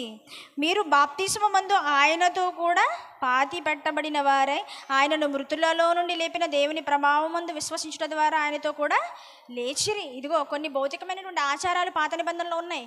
కొత్త నిబంధనకు వచ్చేటప్పటికి మనం చేయవలసినటువంటి సున్నతి ఏదైతే ఉందో అదేంటో తెలుసండి? యేసుక్రీస్తు ద్వారా మన హృదయాల్లో సున్నతి జరగాలి. యేసుక్రీస్తు వారి ద్వారా మన హృదయాల్లో మనకు సున్నతి జరిగి మన పిల్లలకు కూడా మనం ఏం బోధించాలి చెప్పండి? యేసుక్రీస్తు గూర్చినటువంటి బోధన మనము బోధించాలి. అలా తన యొక్క బాధ్యతను మర్చిపోక తన భర్తను కాపాడుకుంది. ఈరోజు నువ్వు నేను చేయవలసింది ఏంటో తెలుసండి? భర్తలు సంపాదించడానికి వాళ్ళు వేరే ప్రాంతాలు వెళ్తూ ఉంటారు. బిడ్డలు మీ దగ్గరే ఉంటారు. వాళ్ళకి ఎటువంటి అవమానకరమైనటువంటి పనులు తీసుకురాకుండా, వాళ్ళ పనికి ఎటువంటి ఆటంకం పరచుకోకుండా మన బిడ్డల్ని మనం దేవునిలో పెంచుతూ ఉంటే వాళ్ళ గౌరవాన్ని మనం ఏం చేస్తాం చెప్పండి? పెంపొందిస్తాం. ఒక తండ్రికి ఉండవలసినటువంటి ఆ యొక్క లక్షణాలు, గొప్ప నాయకత్వపు లక్షణాలు కలిగినటువంటి ఇత్రో తన బిడ్డని పెంచినటువంటి రీతిని చూసారండి. తన యొక్క భర్త ప్రాణాలని కాపాడుకుంటానికి తెగించిందండి. ఆ తర్వాత మరి మోషే గారు తన భార్య అయినటువంటి సిప్పోరాని తన మామ దగ్గర వదిలిపెట్టి మరి ఆయన ఎక్కడికి వెళ్ళిపోయాడండి? పనుల్లోకి వెళ్ళిపోయాడు. ఇశ్రాయేలుని నడిపించేటువంటి కార్యక్రమాల్లోనికి ఆయన వెళ్ళిపోయాడండి. అయితే వెళ్ళిపోతున్నటువంటి ఈ క్రమంలో ఒకనొక రోజు వాళ్ళు ఎదుర్కొనేటువంటి పరిస్థితులు వచ్చాయండి. ఎవరికి? మోషే గారికి. ఎవరిని? ఇత్రోని, తన భార్య అయినటువంటి సిప్పోరాని, తన బిడ్డని. ఇలా ఎదుర్కొనేటువంటి పరిస్థితిలో అక్కడ తన మామ అయినటువంటి ఇత్రో గారు తన అల్లుడైనటువంటి మోషే గారిని ఏం చేసుకుంటారంటండి, ముద్దు పెట్టుకొనేను అని ఉంటుందండి. అక్కడ 18వ అధ్యాయంలో మీరు ఇంటికి వెళ్ళిన తర్వాత చదువుకోండి. ఏమంటే ముద్దు పెట్టుకొనేను అని ఉందంటండి. ఈరోజు అల్లుడు మామను ముద్దు పెట్టుకునేటువంటి పరిస్థితులు తీసుకొస్తున్నావా తల్లి నువ్వు? ఈరోజు నీ భర్త దేవుని యొక్క పనిలో ఉంటే, నీ భర్త దేవుని యొక్క పనుల నిమిత్తము ఆయా ప్రాంతాలకు వెళ్తూ ఉంటే, నా భర్త నాతో లేడు అని బాధపడేటువంటి పరిస్థితులు. ఈరోజు సేవకుల యొక్క భార్యల పరిస్థితి ఎలా ఉంటుందో తెలుసండి. వాళ్ళ జీవితంలో సరైనటువంటి సంతోషం ఉండదండి. భర్తతో గడిపేటువంటి పరిస్థితులు ఉండవు. కొన్నిసార్లు నిద్రలు ఉండవు. కొన్నిసార్లు ఆహారం తినేటువంటి పరిస్థితులు ఉండవు. అయితే ఇలాంటి పరిస్థితుల్లో ఉన్నటువంటి ఈ సిప్పోరా తన భర్త దేవుని పనిలో ముందుకు వెళ్ళిపోతే తన తండ్రి ఇంట ఉందంటండి, ఎటువంటి ఆటంకాలు పరచుకోకుండా. ఈరోజు నీ భర్త దేవుని పనిలో ఉంటే నువ్వు ఆటంకపరిచే విధంగా ఉంటున్నావా? నీ కుటుంబం దగ్గరికి వెళ్ళి నా భర్త నాతో సరిగా ఉండట్లేదు, ఇదిగో ఆయన దేవుని పనికి వెళ్ళాడు సరే, కానీ నువ్వు అర్థం చేసుకుని ఆ యొక్క పనిలో సిప్పోరలాగా నువ్వు ముందుకెళ్ళావా చెప్పు? ఎప్పుడు వదిలేశాడో తెలియదండి. దేవుని యొక్క పనిలో ముందుకు వెళుతూ వదిలేశాడు. ఎవరిని? సిప్పోరాని. వదిలేస్తే తన బిడ్డలతో పాటు తండ్రి ఇంటి దగ్గర నువ్వు ఉంటావా చెప్పు? తండ్రి ఇంటి దగ్గర ఉండి తన భర్త గురించి మంచి మాటలు చెబుతూ నా భర్త దేవుని పనికి వెళ్ళాడు అని తన కుటుంబాన్నే మార్చేసిందంటండి. ఎవరు? సిప్పోరా.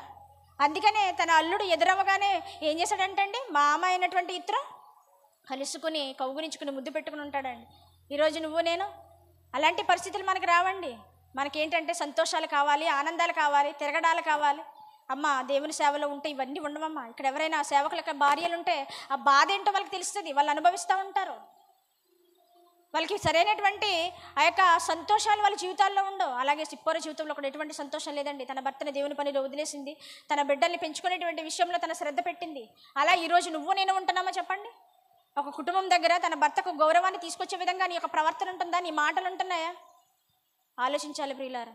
ఇంకా వృద్ధాప్యంలో ఉన్నటువంటి స్త్రీలు మనకి బైబిల్లో ఒక అన్న ప్రవక్తిని కనిపిస్తుందండి. మీ అందరికీ తెలుసు. ముగించుకుందాం మనం. లోకాసువార్త 2వ అధ్యాయంలో మనకి అన్న ప్రవక్తిని కనిపిస్తుంది. వృద్ధాప్యంలో మన యొక్క బాధ్యత ఏంటి, ఎటువంటి బాధ్యతను మనం కలిగి ఉండాలంటే ఆమె ఏం చేసిందంటే అండి, కన్నీటి ప్రార్థనలతో ఉపవాసం ఉండి సంఘము కొరకు, క్రీస్తు కొరకు ఏం చేసిందంటండి, ఎదురు చూసిందంట. రేయింబగళ్ళు సేవ చేస్తుందంట. ఇంకా ఉపవాస ప్రార్థనలతో సంఘము కొరకు ప్రార్థనలు చేస్తూ ఉందంటండి. సంఘంలో ఎవరు బలహీనంగా ఉన్నారు, ఎవరి పరిస్థితి బాగాలేదు అనేటువంటి ఆలోచన కలిగి ఆ యొక్క పరిస్థితులను తన దగ్గరకు తీసుకుని ఏం చేస్తుందంటండి, తన యొక్క సంఘాన్ని తన కుటుంబముగా ఆలోచించి తన యొక్క వృద్ధాప్య స్థితిలో కూడా 84 సంవత్సరాల నుంచి తన భర్త పెళ్లి చేసుకుని 7వ సంవత్సరాన్ని ఆయన చనిపోతే దేనికి అంకితం అయిపోయిందంటండి, దేవుని సన్నిధికి అంకితం అయిపోయిందంట. ఈరోజు వృద్ధాప్యంలో నీకు నాకు ఆ బాధ్యత ఉందా తల్లి? దేవుని సన్నిధికి రమ్మంటే నాకు ఓపిక లేదమ్మా అంటాం. ఇదిగో మా బైబిల్ చదివేటువంటి ఆ పరిస్థితులే నాకు లేవంటామండి. నేను 2 స్త్రీలను చూశానండి వృద్ధాప్యంలో ఉన్నటువంటి, నల్లి సుశీల గారు, ఇంకొక పేరేంటి, 2 నల్లివారి గ్రూప్లో ఒక ఆమె ఉంటారండి. ఆవిడ ఎప్పుడు చూసినా బైబిల్ చదువుతానే ఉంటారండి. మీరు చూసే ఉంటారు. ఆవిడని ఒకసారి కలవండి. ఇంకా మాకు అన్న ఆత్మీయ సహోదరుడు నల్లి శ్యామన్ ఉన్నాడండి. వాళ్ళ తల్లిగారు వచ్చారనుకుంటున్నాను నేను ఇక్కడ. ఆమె కూడా మేము మొన్న ఇన్విటేషన్ ఇవ్వడానికి వెళ్ళేటప్పటికి ఆమె ఏం చదువుతున్నారో తెలుసండి, బైబిల్ చదువుతున్నారండి. ఆమె కొల్లి ఎక్కడికో వెళ్ళిపోయాయండి. ఆమె ఉంటే బాగుండండి మన మధ్యన. ఉన్నారండి? ఒకసారి కలిసేళ్ళండి మీరు అందరూ కూడా. ఆమె బైబిల్ చదువుతూ ఉంటే నాకు చాలా సిగ్గేసిందండి. అదిగోండి ఆమె చేయి పైకి ఎత్తారు చూడండి ఒకసారి. లేగమ్మా చూడండి ఆవిడ ఎంత వృద్ధాప్యంలో ఉన్నారో. సంఘం కొరకు తాపత్రయం అండి. ఈ వయసులో కూడా అంత సంఘం గురించి ఆలోచిస్తున్నారు అని అంటే, నువ్వు నేను వృద్ధాప్యంలో నీ దేవుని సన్నిధికి రావాలంటేనే మా పని అయిపోయిందమ్మా, ఇంకా మా బాధ్యత అయిపోయింది అంటావే. ఏదండి, ఏది మన బాధ్యత? చనిపోయేంత వరకు కూడా అంతం వరకు సహించువాడే ధన్యుడు అన్నాడు. ఏదైనా ప్రాబ్లం వచ్చేటప్పటికి మనం బైబిల్ చదవడం మానేస్తాం. మన కుటుంబాల్లో మన సమస్యలు తీరకపోయేటప్పటికి మనం ప్రార్థన చేయడం మానేస్తాం. దేవునితో సహవాసాన్ని, బంధాన్ని మనం వదిలేస్తాం మన యొక్క సొంత నిర్ణయాల కొరకు. కానీ ఆమెను చూస్తే నాకు చాలా గర్వంగా అనిపించిందండి. ఆమెని ఆ నల్లివారి గ్రూప్లో ఉన్నటువంటి ఆ ముసలమ్మలండి వీళ్ళు.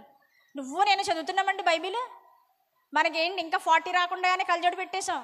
వాళ్ళు కలజోడు పెట్టకుండా బైబిల్ చదువుతున్నారు. ఎందుకని? వాళ్ళ కళ్ళు అంత స్వచ్ఛంగా ఎందుకున్నాయో తెలుసా? వాళ్ళు ఏం చదువుతున్నారో తెలుసా? సత్యమైనటువంటి మాటలు చదువుతున్నారు. నీకు నాకు ఆ సత్యమైనటువంటి మాటలు వస్తే కృంగిపోతాం నువ్వు నేను అని. ఆ పక్కింటి ఆవిడ వచ్చి ఏదో అన్నదనుకోండి, వెంటనే అయిపోయిందే మన పని. ఇంకా బీపీ కంట్రోల్లో ఉన్నది, వెళ్ళిపోద్ది హై బీపీకి. ఇలాంటి మాటలు వింటూ ఉంటే మన ఆరోగ్యం క్షీణించిపోతుంది, మన కళ్ళు సరిగ్గా పనిచేయవు. కానీ దేవుని యొక్క వాక్యాన్ని చదువుతూ ఉంటే ఆ కళ్ళు ఎలా ఉన్నాయో తెలుసండి? చాలా స్వచ్ఛంగా ఉన్నాయండి, పవిత్రంగా ఉన్నాయి, నిర్మలంగా ఉన్నాయి. చూసారండి, సువార్త ప్రకటించే వారి పాదములు ఎంతో సుందరములని నీ అవయవాల్ని పొగుడుతూ ఉన్నాడే దేవుడు. నీ అవయవాల్ని ఎప్పుడైనా నీతి సాధనాలుగా మనం ఉపయోగించామో చెప్పండి? ఇలాంటి వారు ఉన్నారండి మన మధ్యన. ఇలాంటి వారు అందరూ మనకు మాదిరికరమైనటువంటి జీవితాన్ని ఇస్తూ ఉన్నారు. మనం ఎక్కడో బైబిల్లోకి వెళ్ళి చదువుకొని పాత నిబంధనలు ఈ స్త్రీలు ఉన్నారు, కొత్త నిబంధనలు ఈ స్త్రీలు ఉన్నారు అని అంటే అప్పుడు వాళ్ళ శక్తి అలాంటిదమ్మా. వాళ్ళు తిన్న తిండ్లటువంటి అంటాం మనం.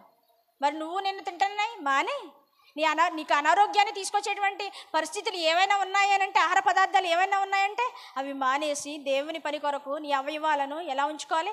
ఆరోగ్యకరంగా ఉంచుకో. వాళ్ళు ఇప్పటి వరకు కూడా అంత ఆరోగ్యకరంగా ఉండి ఇంకా బైబిల్ చదవాలి అన్నటువంటి ఆసక్తి ఉన్నది అని అంటే కారణం ఏంటి చెప్పండి? పౌలు గారు అంటారండి, మా బాహ్య పురుషుడు దినదినము కృషించిపోతున్నాడు కానీ మా ఆంతర్య పురుషుడు దినదినం ఏమవుతున్నాడు? వాళ్ళు చూస్తే అదే అనిపించిందండి. వాళ్ళ ఆంతర్య పురుషుడు ఇంకా ఏదో దేవుడు పని చేయాలన్నటువంటి తాపత్రయం, ఆసక్తి మరి నీలోని నాలోని లేకపోతా ఉందే. ఎందుకు లేకపోతా ఉందంటే మనకు కుటుంబ బాధ్యతలతోనే మనం అక్కడి వరకే పరిమితం అయిపోయాం. కుటుంబం వరకు, మన యొక్క వ్యక్తిగత జీవితం వరకే, వ్యక్తిగత సమస్యల వరకే మన యొక్క పని పరిమితం అయిపోయింది. కానీ ఆవిడకి ఏం పని అండి? వాళ్ళ కుటుంబం బాగుంది, తన కుమారుడు బాగున్నాడు, కోడలు బిడ్డలు అందరు కుటుంబం అంతా కూడా బాగుంది, ఆశీర్వదింపబడింది. ఇంకా ఏం కావాలి ఆవిడకి? సంఘం యొక్క క్షేమం కూడా కావాలి. ఇది కోరుకోండి. వృద్ధాప్యంలో ఉన్నటువంటి వారులారా, మేము ఏమీ చేయలేమని అనుకోకండి. అక్కడ అన్నా ప్రవక్తని ఏదైతే చేసిందో, ఇదిగో రాత్రి పగళ్ళు ఏం చేసిందంటే ఉపవాస ప్రార్థనలతో తన యొక్క జీవితాన్ని గడిపిందంట. భర్తని కోల్పోయి 7వ సంవత్సరాన్నే. కానీ ఈరోజు నాకు భర్త ఉన్నాడు, పిల్లలు ఉన్నారు, అందరూ ఉన్నారు, అయినా కూడా మనం మన యొక్క బాధ్యతను మనం ఏం చేస్తూ ఉంటాం? మర్చిపోతూ ఉంటామండి. కాబట్టి అందుకనే లాస్ట్గా ఒక రెఫరెన్స్ చూపించి నేను ముగిస్తానండి. మన యొక్క బాధ్యత ఏంటో గుర్తు చేసుకుని తిమోతి రాసినటువంటి మొదటి పత్రిక 5వ అధ్యాయము 14వ వచనం. కాబట్టి యవన స్త్రీలు వివాహము చేసుకొని పిల్లలను కని గృహ పరిపాలన జరిగించుచు నిందించుటకు విరోధికి అవకాశం ఇవ్వకుండవలనని కోరుచున్నారు. మన యొక్క బాధ్యత ఏంటండి? ఒక కుటుంబం అభివృద్ధిలోనికి రావాలి అని అన్నా, అది అభివృద్ధి చెందకపోకుండా అట్టడుగు స్థితిలోనికి వెళ్ళిపోవాలన్నా కారణం ఏంటో తెలుసండి? మన యొక్క బాధ్యతను మనం మర్చిపోవడమే. యవన స్త్రీలు ఏం చేయాలంటండి? వివాహం చేసుకోవాలి, పిల్లల్ని కనాలి, గృహ పరిపాలన. అది దేవుడు మనకి ఇచ్చినటువంటి గొప్ప బాధ్యత అండి. Home minister. మనం లేకుండా ఏ పని కూడా జరగదు, అంతే కదండి? మనం లేకుండా ఏ పనైనా జరుగుతుందా? ఏది కూడా జరగదు, మనందరికీ తెలుసది. అది ఆ గృహ పరిపాలన జరిగించుచు నిందించుటకు విరోధికి అవకాశం ఇవ్వక. నిందించుటకు విరోధికి అవకాశం కంటే గృహ పరిపాలన చేస్తున్నావు, కుటుంబంలో అన్నీ పట్టించుకుంటున్నావు, అయినా విరోధం ఎందుకు వస్తున్నాడు నిన్ను నిందించడానికి అని అంటే మన యొక్క బాధ్యత దేవునిలో మనం మర్చిపోయాము. దేవుని చిత్తాన్ని మనం మర్చిపోయాము కనుకనే విరోధికి మనం అవకాశం ఇస్తూ ఉన్నాము. అందుకని అంటున్నాడు, హెచ్చరిస్తూ ఉన్నాడు పౌలు గారు, ఇంతకు ముందే కొందరు త్రోవ నుండి తొలగిపోయి సాతానును వెంబడించారు కదండి. సాతానును వెంబడించి ఎంతమంది తమ జీవితాలని కోల్పోయారు చెప్పండి ప్రియులారా? అలా కోల్పోకుండా ఉండాలి అనే ఇదిగో మనం మన యొక్క బాధ్యతను మనం గుర్తు చేసుకోవాలి. మన యొక్క బాధ్యతను మనం గుర్తు చేసుకోకపోతే మనము కూడా ఆ సాతానికి అవకాశం ఇచ్చి మన యొక్క కుటుంబంలో మన బాధ్యతను మర్చిపోతాం, సమాజంలో ఏం చేయాలో మర్చిపోతాం, మన వ్యక్తిగతంగా మనకు శ్రమలు వచ్చినప్పుడు వాటిని ఎలా ఎదుర్కోవాలో మనము మర్చిపోతూ ఉంటాం. కాబట్టి ఏ విషయాలు కూడా మనం మర్చిపోకుండా మనం ఇట్టి సహవాసాన్ని కలిగి దేవుని పనిలో ఇదిగో క్రీస్తు నామం ఎరుగని చోట్ల ఎన్నో అనేకమైనవి ఉన్నాయి. ఇదిగో పురుషులుగా వాళ్ళ యొక్క బాధ్యతను వాళ్ళు నిర్వర్తిస్తూ ఉన్నారు. కానీ ఒక స్త్రీగా నువ్వు నేను ఏ బాధ్యత కలిగి ఉండాలి? క్రీస్తు నామం ఎరుగని చోట్ల ఏ విధంగా సువార్తను మనం ప్రకటించాలి అనేటువంటి విషయాలు ఇదిగో మొట్టమొదటిగా శంకరగుప్తం గ్రామంలో ఇట్రీతిగా మనందరము కలిసి ఈ యొక్క స్త్రీల సదస్సులో క్రీస్తు పంచిన ప్రేమ ద్వారా మనందరం కూడా ఏకమయ్యామండి. మరొకసారి మన బాధ్యత ఏంటో మనం తెలుసుకుని మరింతగా దేవుని పనిలో ముందుకెళ్ళాలని మరి అందరూ కూడా పిలవగానే వచ్చి దేవుని యొక్క పనిలో మీరు అందరూ కూడా ఇట్రీతిగా దేవుని మహింపరిచేవారుగా నాతో పాటు మా సంఘంతో పాటు ఉన్నందుకు మీకు క్రీస్తు పేరట వందనాలు తెలియజేసుకుంటూ దేవుని యొక్క సహాయాన్ని కోరుకుని ఈ యొక్క స్త్రీల యొక్క వాక్యాన్ని ముగిద్దామండి. ప్రార్థన. పరలోకమందున మా ప్రియ పరలోకపు తండ్రి, మీ మహాపరిశుద్ధమైన ఉన్నతమైన శ్రేష్టమైన నామానికే వందనాలనైనా. ఇప్పటి వరకు కూడా మా బాధ్యత ఏంటో నైనా తండ్రి మాకు తెలియపరిచి మేము ఇంకా మా యొక్క విశ్వాస జీవితంలో మా యొక్క బాధ్యతను నైనా తండ్రి తెలుసుకుని మరింతగా ముందుకు వెళ్ళాలి అని మీరు వినిపించినటువంటి మాటలు మా హృదయం అనే పలక మీద రాసుకుని నైనా తండ్రి వాటిని మర్చిపోయే వారంగా ఉండకోకుండా వాటిని నెరవేర్చే వారంగా మేమందరము ఉండాలని తండ్రి మిమ్మల్ని కోరుకుంటూ ఇట్టి సహవాసము ఇట్టి ప్రేమ నైనా తండ్రి మరొకసారి మేమందరం ఇటు రీతిగా కలిసి మీ యొక్క మాటలను నేర్చుకుని పంచుకునే వారంగా ఉండాలని నైనా తండ్రి అటు రీతిగా మమ్మల్ని అందరినీ కూడా ఆశీర్వదించి మీరు పంపిస్తారని మిమ్మల్ని బ్రతిమలాడుకుంటూ తండ్రి ఇదిగో వృద్ధాప్యంలో వారు ఉన్నారు తండ్రి, యవన స్త్రీలు ఉన్నారు, సండే స్కూల్ పిల్లలు ఉన్నారు, ఆయా ప్రాంతాల నుంచి నైనా తండ్రి ఎంతో కష్టపడి ఇక్కడికి వచ్చిన వారు ఉన్నారు. వాళ్ళ సమయాన్ని ఇచ్చారు తండ్రి. వాళ్ళకి సమయానికి ఇచ్చినటువంటి వారికి తగిన ప్రతిఫలాన్ని అట్టి ఆశీర్వాదాన్ని మా కుటుంబాలకు మీరు దయచేస్తారని మీ కుమారుడు మా రక్షకుడైన యేసుక్రీస్తు వారి పేరటి ప్రార్థన అడుగుచున్నాము ప్రియా పరలోకపు తండ్రి. ఆమేన్. అందరికీ వందనాలండి.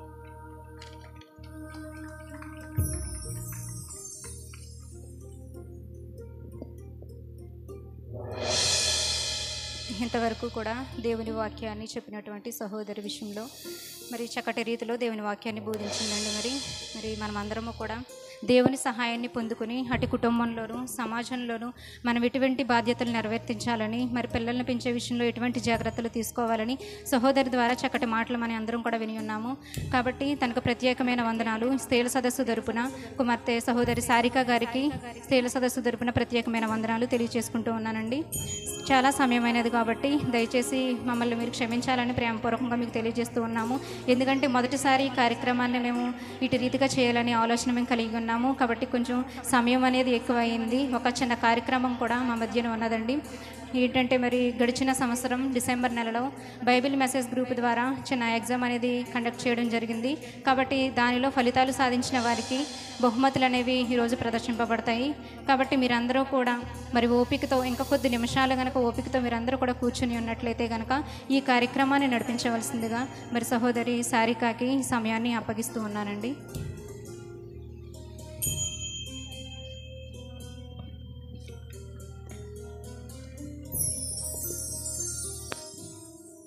మరొకసారి మీ అందరికీ కూడా క్రీస్తు పేరున వందనాలండి. అయితే దేవుడు మాకు ఇచ్చినటువంటి బాధ్యతలు మా సంఘం ద్వారా చేసేటువంటి కార్యక్రమాలు ఏవైతే ఉన్నాయో అవి ఎర్లీ మార్నింగ్ ప్రేయర్ టీమ్. ఆ ప్రేయర్ టీంలో అందరూ కూడా మా సండే స్కూల్ పిల్లలందరూ కూడా ప్రేయర్ చేస్తారండి. 5 గంటలకి మేము లేస్తాము. కాన్ఫరెన్స్ కాల్లో మేము అందరం కూడా కాల్ కనెక్ట్ చేసుకుని మరి పిల్లల ద్వారా పిల్లలు దేవుల్లో చిన్ననాటి నుంచి కూడా మరి దేవుల్లో ఎదగాలని మేము పడుతున్నటువంటి ఆ తాపత్రయంలో మరి తల్లిదండ్రులు ఎంతో సపోర్ట్గా ఉండి ఈ యొక్క ప్రేయర్ టీమ్ అనే దానిని రన్ చేస్తూ ఉన్నామండి. దీని ద్వారా ఎవరైతే బలహీనులు ఉన్నారో, ఎవరైతే దీనస్థితిలో ఉన్నారో, దారిద్ర్యతలో ఉన్నారో వాళ్ళకి మేము హెల్ప్ చేయడం కూడా జరుగుతూ ఉందండి మా ఎర్లీ మార్నింగ్ ప్రేయర్ టీం ద్వారా. అంటే మేము నెలకి ఎంత అని వేసుకుని మా ద్వారా ఆ కుటుంబానికి సహాయాన్ని అందిస్తూ ఉంటాం. మళ్ళీ మధ్యాహ్నం పిల్లలు వెళ్ళిపోయిన తర్వాత తల్లులు ఖాళీగా ఉండకూడదని షాలోం ప్రేయర్ టీం, మా మందిరం పేరు షాలోం ప్రేయర్ టీం, అదే షాలోం ప్రార్థనా మందిరం. మేము ప్రేయర్ టీం పెట్టుకుని అట్టి సహవాసాన్ని కూడా మేము నడిపిస్తూ ఉన్నామండి. స్త్రీలందరము కూడా కలుసుకొని ఆ యొక్క కాన్ఫరెన్స్ కాల్లో ఇది కరోనా టైంలో మేము స్టార్ట్ చేసామండి. ఆ కరోనా టైంలో మాకు దేవునితో ఎక్కువ బంధాన్ని కలిగి ఉండాలని, అప్పుడు మనకి దేవునితో బంధం అనేది దూరం అయిపోయింది కదండి. ఆ టైంలో ఇంకా బంధాన్ని పెంచుకోవాలి అని ఈ యొక్క ఫోన్ కాల్స్ ద్వారా మేము అందరము కూడా ప్రార్థన సహవాసంలో కలుసుకుని ఒక్కొక్క టాపిక్ మీద మేము ప్రేయర్ చేస్తూ ఉంటాము. చాలా ప్రతిఫలాన్ని అయితే మేము చూసామండి అలా ప్రార్థన చేసిన తర్వాత. ఆ తర్వాత దాని ద్వారా కూడా మేము కొంత అమౌంట్ కలెక్ట్ చేసి మళ్ళీ ఎవరైతే దీనస్థితిలో ఉన్నారో వాళ్ళకి హెల్ప్ చేస్తూ ఉంటాము. అలా మధ్యాహ్నం మళ్ళీ స్త్రీలకు ఎగ్జామ్ పెట్టడం ఇలా చేస్తూ ఉండేవాళ్ళము. ఇప్పటి వరకు కూడా యెహోషువ గ్రంథం వరకు, న్యాయాధిపతులు, రూతు, ఫస్ట్ సమూయేలు వరకు కూడా ఎగ్జామ్ పెట్టడం అనేది జరిగిందండి. రోజుకో పుస్తకం మీద పెడతా ఉంటాము. ఎందుకంటే స్త్రీలు బైబిల్ చదవట్లేదు, బైబిల్ చదివితేనే కదా మనకి జ్ఞానం అనేది వస్తుంది అని ఇప్పటి వరకు కూడా మొదటి సమూయేలు వరకు కూడా రోజుకో అధ్యాయం పెట్టడం జరిగింది. అలా మా సంఘంలో ఉన్నటువంటి ఇలా పెడుతూ ఉన్నటువంటి క్రమంలో మా సంఘంలో ఉన్నటువంటి ఒక యవనస్తుడు నల్లి రమేష్ గారు అయితే ఆలోచించినటువంటి ఆలోచన ఏంటంటే కొత్త నిబంధన మీద ఎగ్జామ్ పెట్టాలి అనేటువంటి ఆలోచన వచ్చిందనమాట. కాంపిటేటివ్ ఎగ్జామ్ నేను పెట్టేది ఏంటి అని అంటే ఒక రోజుకో అధ్యాయం చదివితే దాని మీద పెట్టేస్తూ ఉంటాము, మార్క్స్ వేసేస్తూ ఉంటాం. కానీ ఇది కాంపిటేటివ్ ఎగ్జామ్ పెట్టాలి అని బైబిల్ మెసేజ్ గ్రూప్ అని మేము ఒక గ్రూప్ని క్రియేట్ చేసి మరి సునీల్ అన్నయ్య, నేను, మన మధ్య ఉన్నటువంటి మాకు సంఘ కాపరి గారికి సహకారిగా ఉన్నటువంటి సునీల్ అన్నయ్య, ఇంకా నేను, రమేష్ గారు కలిసి మరి ఎగ్జామ్ పెట్టడం జరిగిందండి బైబిల్ మెసేజ్ గ్రూప్ నుంచి. మరి ఇక్కడికి వచ్చినటువంటి సహోదరిమణులు చాలామంది ఉన్నారు రాసిన వాళ్ళు. అయితే ఇప్పుడు దాని మీద గిఫ్ట్స్ ఇవ్వాలి అని చెప్పేసి కొంచెం సర్టిఫికెట్లు, మెమోంటీస్ ఇవ్వాలని మేము ఎంతగానో మరి సంతోషపడతా ఉన్నామండి. కాబట్టి ఒక కార్యక్రమంలో మీరు కూడా సంతోషపడాలని మేము ప్రేమపూర్వకంగా కోరుకుంటా ఉన్నాము. అయితే దేవుడు బైబిల్లో రాయించినటువంటి మాట మళ్ళీ ప్రసంగం స్టార్ట్ చేసేది అనుకోకండి. యెషయా గ్రంథము 34:16 ప్రకారంగా యెహోవా గ్రంథమును పరిశీలించి చదువుకొనుడి. మనం పరిశీలించి చదువుతామా అంటే చదవం. అలా చదవట్లేదు కనుకనే ఈ ఎగ్జామ్ పెట్టడం అనేది జరిగిందండి. ఎగ్జామ్ పెడితే ఏం చేస్తాం చెప్పండి? ఏది ఎక్కడుందని ఆ 10 వెండి నాణ్యాల్లో ఒక నాణ్యం పోతే ఏం చేసిందంట? స్త్రీ వెతికేసిందంట. అదే గుర్తొచ్చింది నాకు.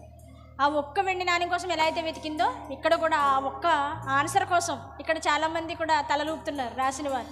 ఆ ఒక్క వచనం కోసం ఎంత పాకులు పడ్డారంటే చాలా కష్టపడి రాశారండి చాలామంది కూడా. అందరినీ అప్రిషియేట్ చేయాలి, కంపల్సరీగా అందరినీ సంతోషపరచాలి అనే మరి ఈ యొక్క గిఫ్ట్స్ అనేది ఇవ్వడం జరుగుతూ ఉందండి. కాబట్టి ప్రతి ఒక్కరు కూడా బైబిల్లో ఉన్నటువంటి బెరయా సంఘం ఏదైతే ఉందో చదివేసి వదిలేసే వరగా కాకుండా అలా ఉన్నాయో లేదో పరిశోధించి తెలుసుకున్నారంటండి బెరయా సంఘం. అలా మనందరి సంఘాలు ఉండాలి అని మిమ్మల్ని అందరూ కూడా హెచ్చరిస్తూ, మరి ఇప్పుడు ఈ యొక్క బైబిల్ క్విజ్ ద్వారా జరిగినటువంటి ఎగ్జామ్ ఏదైతే ఉందో మరి పేర్లు పిలవడం జరుగుతుందండి. మరి త్వరగా వచ్చి అందరూ కూడా మీకు మేము ఏదైతే సిద్ధపరిచామో గిఫ్ట్ని తీసుకోవాల్సిందిగా తెలియపరుస్తూ ఉన్నాను. గిఫ్ట్స్ ఇవ్వడానికి ఫస్ట్ అయితే ఒక్కొక్కరు ఇక్కడ స్టేజ్ని అలంకరించినటువంటి దైవజనురాలు ఎవరైతే ఉన్నారో వాళ్ళు ఒక్కొక్కరుగా ఈ యొక్క గిఫ్ట్స్ వారి ద్వారా ఇవ్వాలని అనుకుంటా ఉన్నామండి. ఇంకా మా యొక్క సంఘ స్త్రీలను మేమైతే అప్రిషియేట్ చేయలేదండి, క్షమించండి. ఈ యొక్క మా స్త్రీల కూడిక ఇంత అభివృద్ధి చెందడానికి గల కారణం మా సంఘ స్త్రీలు ఎవరైతే ఉన్నారో, మరి పేరు చెప్తే ఒకరిని మిస్ చేస్తే బాధపడతారేమో. మెయిన్గా మాకు ఎవరుంటారు అని అంటే ఇక్కడ గల్ఫ్ కంట్రీ వెళ్ళకోకుండా మాకు ఎడ్ల లక్ష్మీకాంతం గారు ఉంటారండి, పార్వతి గారు ఉన్నారు, ఎడ్ల పార్వతి గారు, ఇంకా మన మధ్యలో ఉన్నటువంటి రూతమ్మ గారు, తాడి మార్తమ్మ గారు. మెయిన్గా వీళ్ళ నలుగురు కూడా ఎట్టి పరిస్థితుల్లో స్త్రీల కొడుకు మానకోకుండా ఎంత ఈ కార్యక్రమం ఈరోజు ఇలా జరుగుతుంది అంటే కారణం వాళ్ళేనండి. వాళ్ళు వేసినటువంటి పునాదే. ఆ పునాది మీదే మేము ఇలా ఈరోజు కట్టబడుతూ వచ్చాము. ఈరోజు ఇంత కార్యక్రమం చేయాలంటే అమౌంట్ కూడా మాకు ఆర్థికంగా కూడా ఉండాలి కదండి. ఆ విషయంలో కూడా వాళ్ళు ఆ యొక్క గిఫ్ట్స్ ఇచ్చుకోవడం మానేశారండి. స్త్రీలు ఎవరైతే ఉన్నారో సంవత్సరం గిఫ్ట్స్ ఇచ్చుకుంటారు కదమ్మా మీరు మీ యొక్క సంఘాల్లో, అలా వాళ్ళు గిఫ్ట్స్ ఇచ్చుకుంటాం మానేసి ఆ ధనాన్ని కూడబెట్టి మరి ఎన్నో సహాయాలు ఆ యొక్క స్త్రీల కూడిక ద్వారా కూడా ఎన్నో సహాయాలు చేశారండి. ఎంతోమంది బేదలను ఆదుకుంటా ఉన్నారు. దినస్థితిలో ప్రతి ఒక్కరిని కూడా ఓదార్చారండి. దేవుడు మనకి ఇచ్చినటువంటి ఆ భక్తి ఏదైతే ఉందో ఆ భక్తిని కనపరిచారండి. కాబట్టి వాళ్ళని మేము వాళ్ళకి చాలా అప్రిషియేట్ చేస్తూ ఉన్నామండి. చాలా ధన్యవాదాలు వాళ్ళకి. ఇటు రీతిగా మమ్మల్ని దేవుల్లో ఇలా నిలబెట్టినందుకు, ఇటు కార్యక్రమం చేయడానికి మీరు చేసినటువంటి ఈ యొక్క సాహసాన్ని బట్టి మేము ఎంతగానో సంతోషిస్తూ ఉన్నాము. దేవుడు కూడా మిమ్మల్ని అంతే ఆశీర్వదిస్తాడని మేము నమ్ముతూ ఉన్నామండి. కాబట్టి ఇప్పుడు the Bible quiz on that new testament 15 November to 15 December 2024 conducted by Bible message group directors blessed with S Emmanuel గారు. ఓకేనండి. First prize goes to Mrs Tadi Abhinetri Sunil. ఈ గిఫ్ట్ ఇవ్వాల్సిందిగా మన మధ్య ఉన్నటువంటి ప్రభావతి గారు.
సంతోషపరుస్తారని తెలియపరుస్తూ ఉన్నాను. ఇంకా రెండవదిగా second prize goes to sister Tadi Srilakshmi.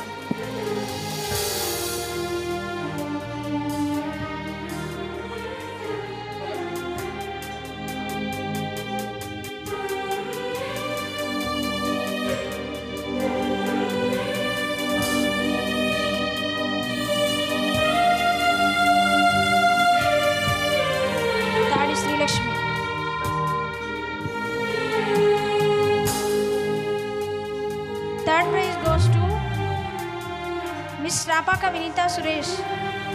మరి వదిన లేరండి, వదిన బెహరాన్ నుంచి ఎగ్జామ్ రాయడం జరిగింది. మరి మన మధ్యలో ఉన్న సురేష్ అన్నయ్య. Rapaka Vineetha Suresh. Next third prize goes to Miss Tadi Marthamma Narasimhamurthy.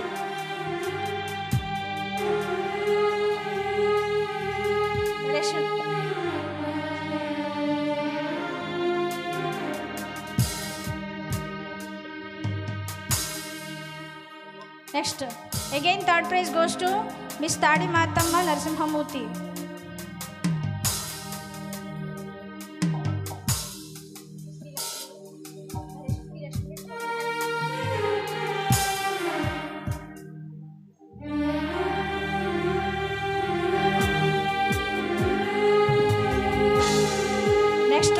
Prize goes to Miss K Pramila Vinod. మరి ఈ అమ్మాయి కూడా బొంబాయి ప్రాంతంలో ఉందండి. బొంబాయి ప్రాంతం నుంచి రాయడం జరిగింది exam. Next best praise goes to miss జొన్నల ఆశాజ్యోతి సతీష్. మిస్ ఆశాజ్యోతి Satish.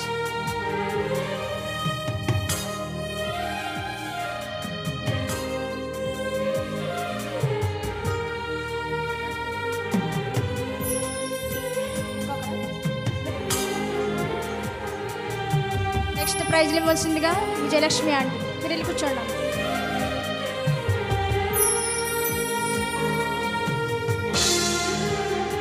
Next best praise goes to miss జొన్నల ఆశాజ్యోతి Satish.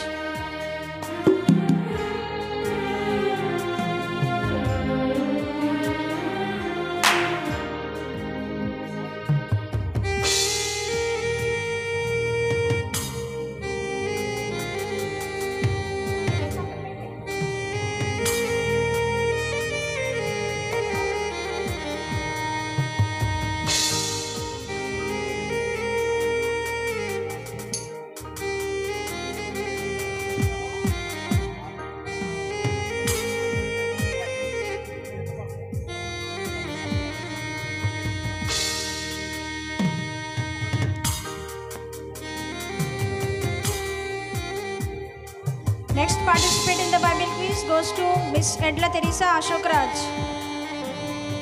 Edla Teresa Ashok Raj.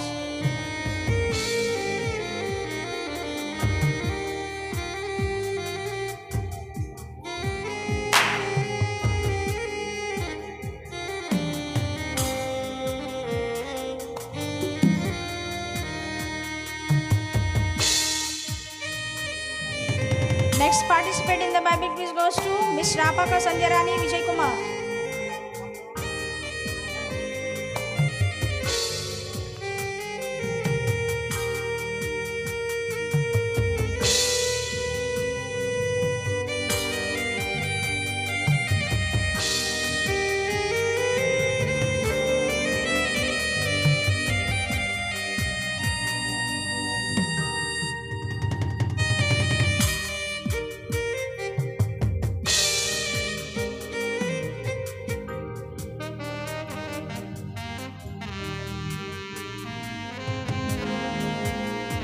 Claps కొట్టి వాళ్ళని ఆనందపరచండి.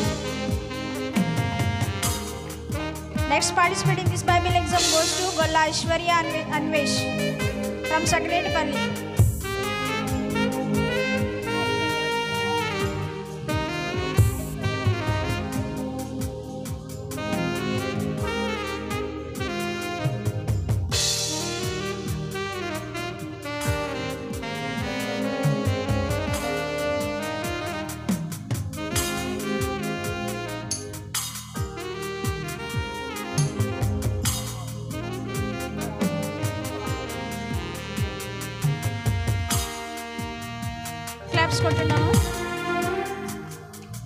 Next participate in this Bible quiz goes to Golla Aishwarya Anvesh.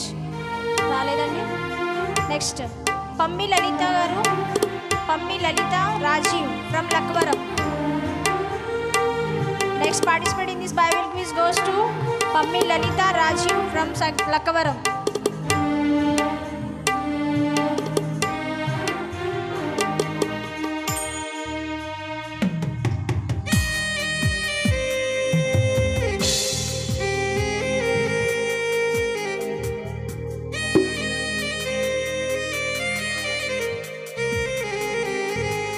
చాలా చక్కగా లలిత గారు, ఐశ్వర్య ఎవరైతే ఉన్నారో మరి వీళ్ళిద్దరు కూడా చాలా చక్కగా ఎగ్జామ్ రాశారండి.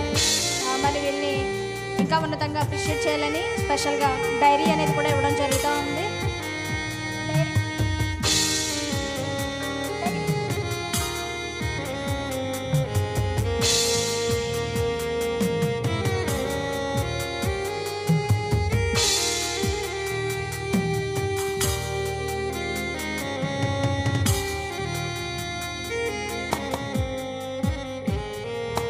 Next participants in the Bible exam goes to Madhura Suvarna Kumari Prasad from Kuwait. Kanakailanka అయితే అక్క కువైట్ నుంచి ఎగ్జామ్ రాయడం జరిగిందండి. సిరి తీసుకో. Next Aishu.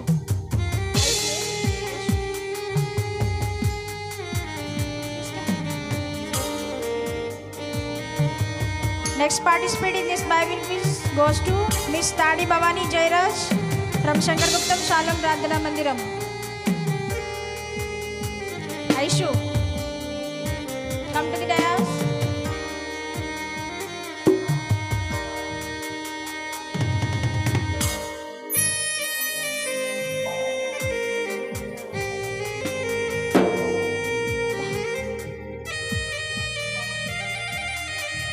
Tadi Bhavani Jairaj.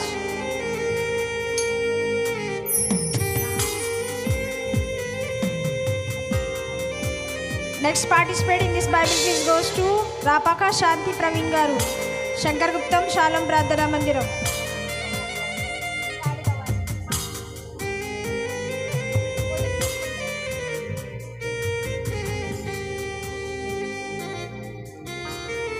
Rapaka Shanti Praveen Garu.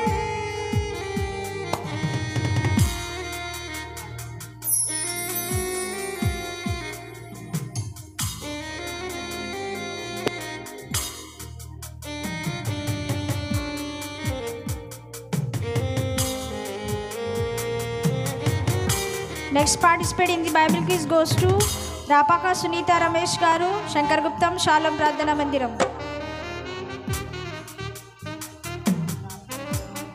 Claps. Claps కొట్టి గిఫ్ట్స్ తీసుకుంటున్న వారిని అందరూ కూడా అభినందించండి.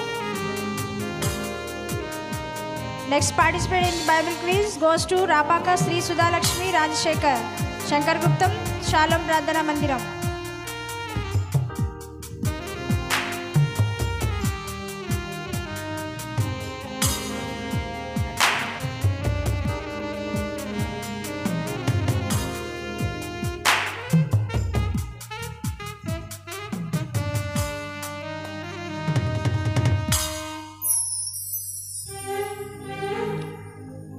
Rapaka Sri Sudha Lakshmi Rajshekar. The next participant in the Bible quiz goes to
Hello.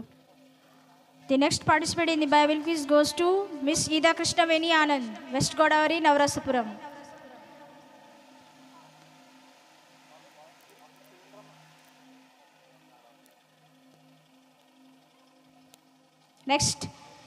The next participant in the Bible quiz goes to Miss Tadi Sunita Ravi, Shankar Guptam Shalom Pradhana Mandiram.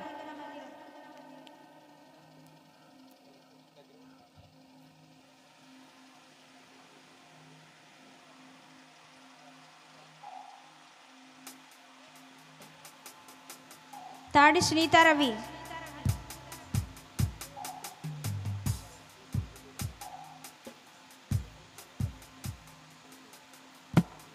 అందరూ చప్పట్లు గట్టిగా కొట్టండి. Next, the participant in this Bible quiz goes to Miss Dondapati Padma Baburao from Shankar Guptam Kombatalavari Group, Kristu Pradhana Mandiram. Padma.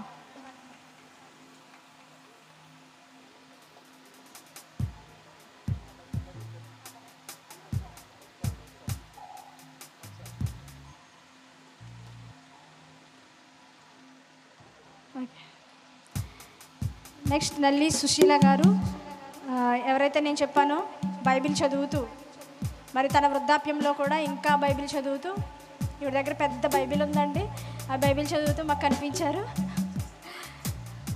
వందనాలమ్మ. Gifts ఇవ్వండి అమ్మ.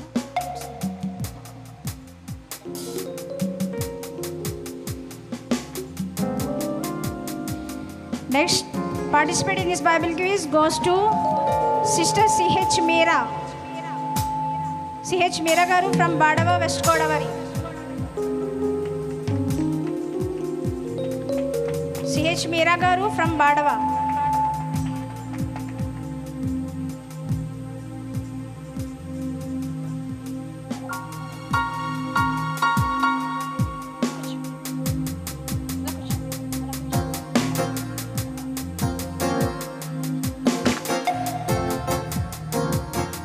మీరా గారు.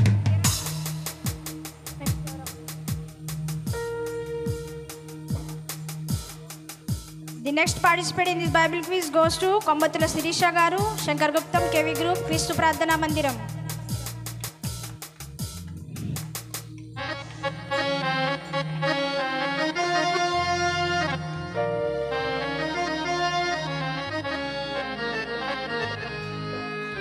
కొంబత్తుల శిరీష గారు, Shankar గుప్తం, KV group, క్రీస్తు ప్రార్థనా మందిరం.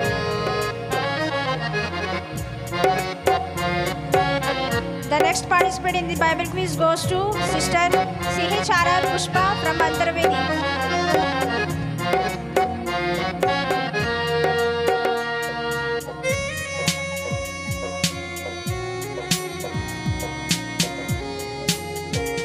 Gifts ఇవ్వాల్సిందిగా సునీల్ అన్నయ్య.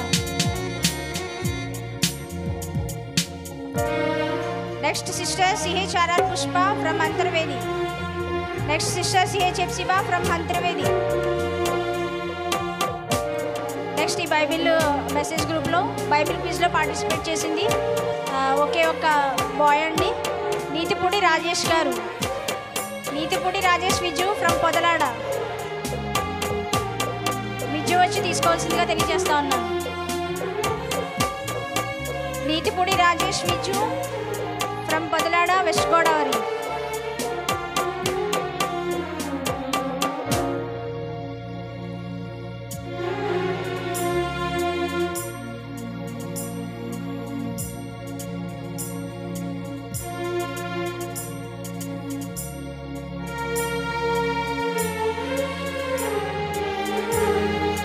Next participant in the Bible quiz goes to Miss Palapati Baby Shyam from Mrs. Raipuram. Miss Palapati Baby Garu, Baby Shyam from Mrs. Raipuram.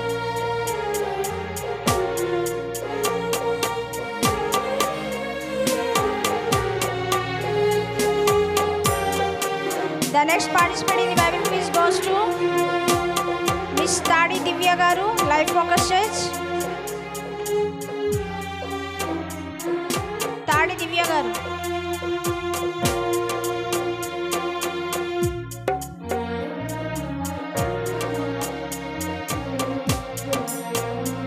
Life focus church, పడమటి Palem.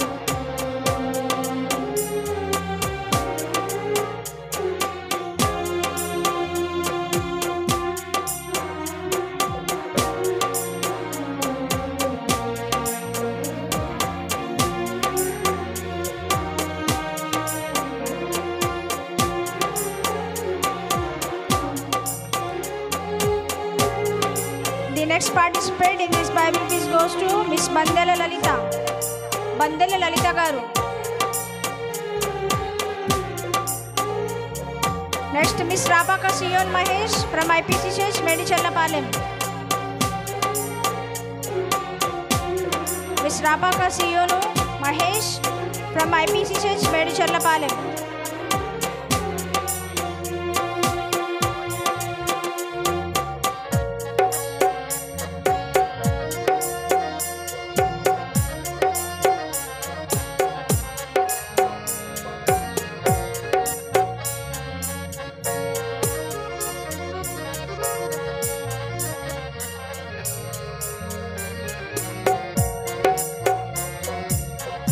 The next participant in the Bible quiz goes to Miss Chappala Sandhya David from Antarvedi.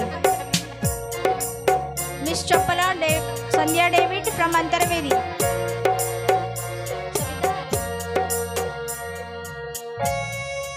The next participant in the Bible quiz goes to Sis Kotru Suji from Pedalanka.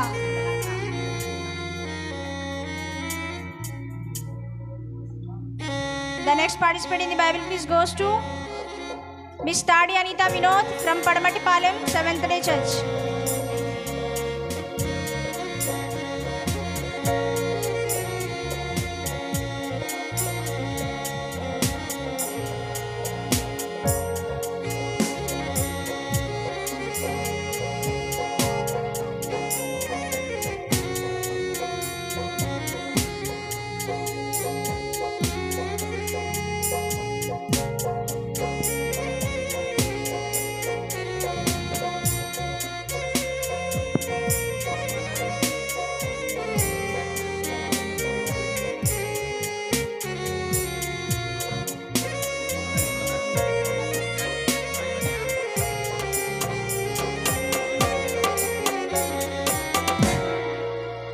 మరి చాలా చక్కగా దేవుని యొక్క జ్ఞానాన్ని పొందుకోవడానికి పెంచుకోవడానికి మరి యొక్క బైబిల్ మెసేజ్ గ్రూప్ ద్వారా పెట్టినటువంటి ఎగ్జామ్ ఏదైతే ఉందో ఎగ్జామ్లో పార్టిసిపేట్ చేసినటువంటి ప్రతి ఒక్క సహోదరులకు క్రీస్తు పేరట బైబిల్ మెసేజ్ గ్రూప్ ద్వారా క్రీస్తు పేర వందనాలు తెలియజేస్తూ ఉన్నామండి. మరి ఇంకా అనేక కార్యక్రమాలు మరి అనేక విధాలుగా ఎగ్జామ్ పెట్టి అందరినీ కూడా మోటివేట్ చేయాలనేటువంటి ఆలోచనతో ఉన్నామండి. అందరూ కూడా మరి యొక్క కార్యక్రమంలోకి అందరూ కూడా ఇటీగా సపోర్ట్గా ఉండి మరి యొక్క జ్ఞానాన్ని పెంపొందించుకోవాలని మరి మిమ్మల్ని ప్రేమపూర్వకంగా కోరుచున్నాము. అందరికీ వందనాలు.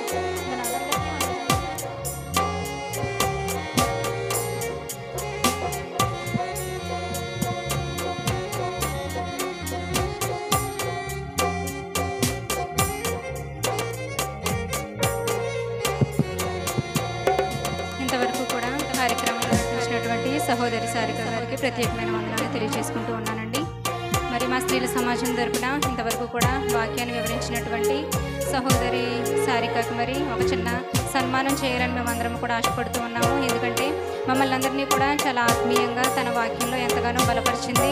మరి ప్రార్థనా సహవాసాల ద్వారా ఎగ్జామ్స్ ద్వారా మరి ఎంతగానో బలపరిచిన విధానాన్ని బట్టి ఒక చిన్న సత్కార్యం చేయాలని మేమందరం ఆశపడుతూ ఉండగా దయతో సంఘ స్త్రీల సమాజం వారందరూ కూడా వేదిక ఎద్దకి త్వరగా వచ్చినట్లయితే కనుక ఈ చిన్న కార్యక్రమాన్ని చేసిన తర్వాత ముగింపు ప్రార్థనతో సెలవు తీసుకుందామండి. దయతో అందరూ కూడా ఈ వేదిక ఎద్దకు రావాల్సిందిగా ప్రేమపూర్వకంగా మీకు అందరికీ కూడా కోరుచున్నాను. దయతో తొందరగా సిద్ధపడి రండి. సంఘ స్త్రీల సమాజం వారు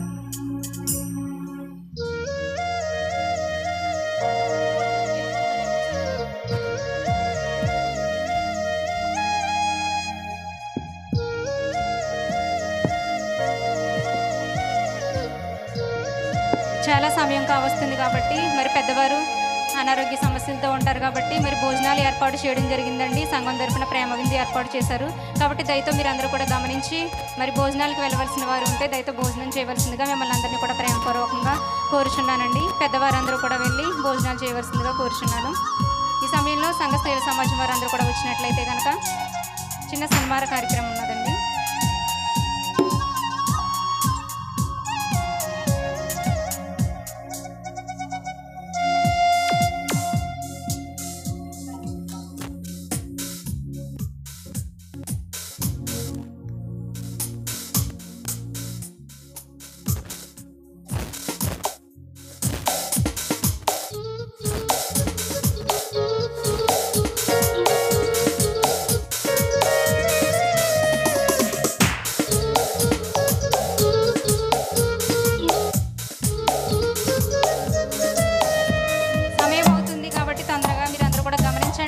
సమయం అవుతుంది.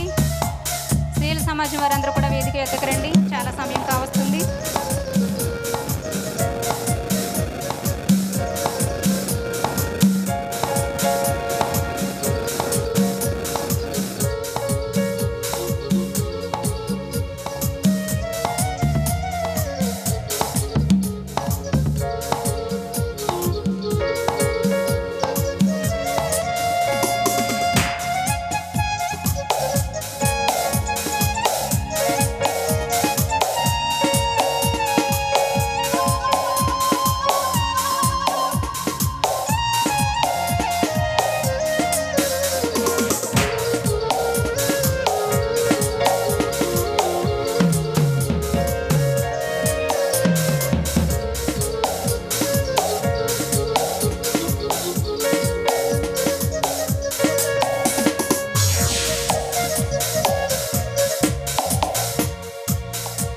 సంఘం ద్వారా ప్రేమ విందు ఏర్పాటు చేయడం జరిగిందండి. కాబట్టి వచ్చిన మీ అందరూ కూడా ప్రేమ విందు స్వీకరించి వెళ్ళాలని మిమ్మల్ని అందరినీ కూడా ప్రేమపూర్వకంగా విజ్ఞప్తి తెలియజేస్తూ ఉన్నాను.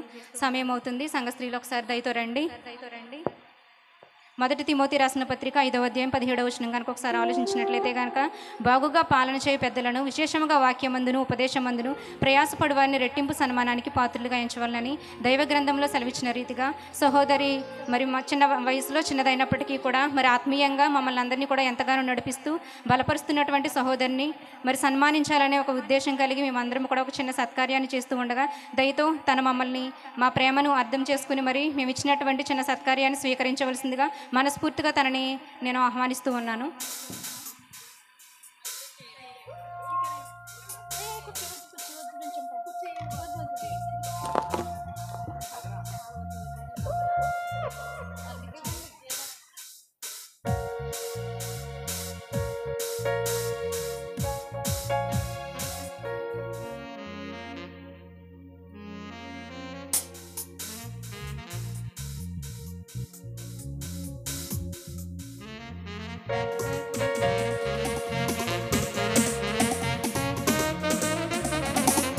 స్త్రీల సమాజం పెద్దవారు బొకే ఇచ్చి సత్కరించవలసిందిగా ప్రేమపూర్వకంగా తెలియజేస్తున్నాను. పెద్దవారు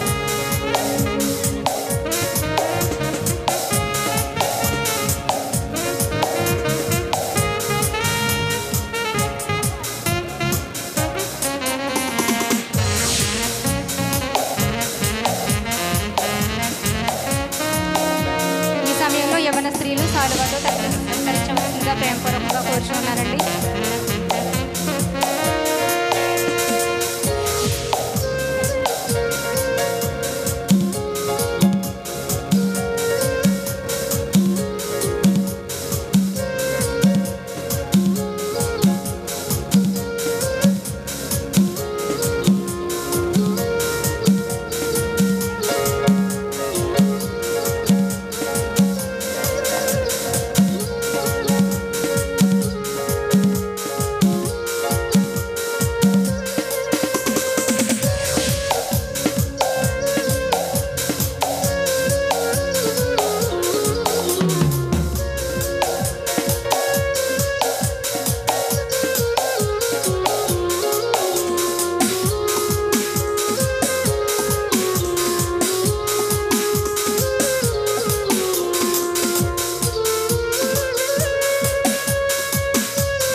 వచ్చినటువంటి మీరందరూ కూడా తన విషయంలో ప్రార్థించాలని మీకందరికీ కూడా ప్రేమపూర్వకంగా నేను విజ్ఞప్తి తెలియజేస్తూ ఉన్నానండి.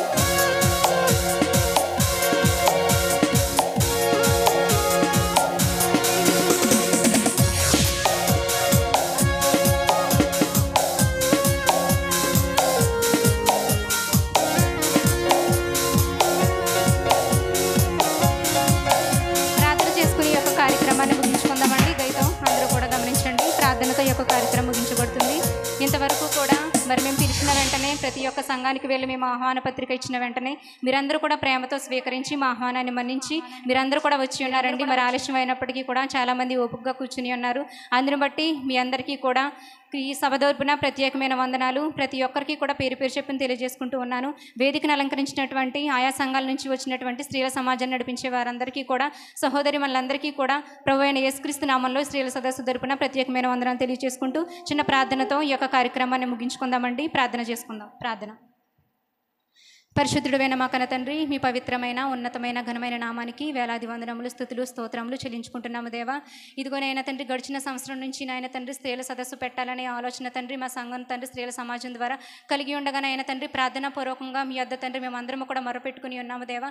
ఇదిగో తండ్రి, ఈ రోజు నాయన తండ్రి ఈ దినాన తండ్రి ఇట్టి రీతిగా మీ మహిమార్థమై ఈ సభ అంతా కూడా జరిగే కృపను తండ్రి మీరు దయచేశారు. అందును బట్టి మీకు వందనములు, స్తుతులు, స్తోత్రములు చెల్లించుకుంటున్నాము నాయన తండ్రి.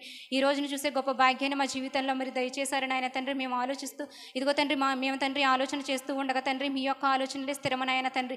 ఎన్నో ఆలోచనలు మేము కలిగి ఉంటూ ఉండగానైనా తండ్రి మీ యొక్క ఆలోచన చొప్పునైనా తండ్రి ఇంత తండ్రి విజయంగానైనా తండ్రి ఈ సభ జరిగే కృపను దయచేశారు తండ్రి. మేము పిలిచిన వెంటనే తండ్రి ప్రతి ఒక్కరు కూడా ప్రేమగా స్పందించిన ఆయన తండ్రి. అనేక ప్రాంతాల నుంచి ఆయన తండ్రి ఆయా సంఘాల వారు తండ్రి ప్రతి ఒక్కరు కూడా తండ్రి ఈ కార్యక్రమంలో పాల్గొన్నారు తండ్రి. వచ్చిన వారందరికీ కూడా మెండైన ఆశీర్వాదాలు మీరు అనుగ్రహించమని సహాయం చేయమని ప్రాధాయపడుతున్నాం తండ్రి.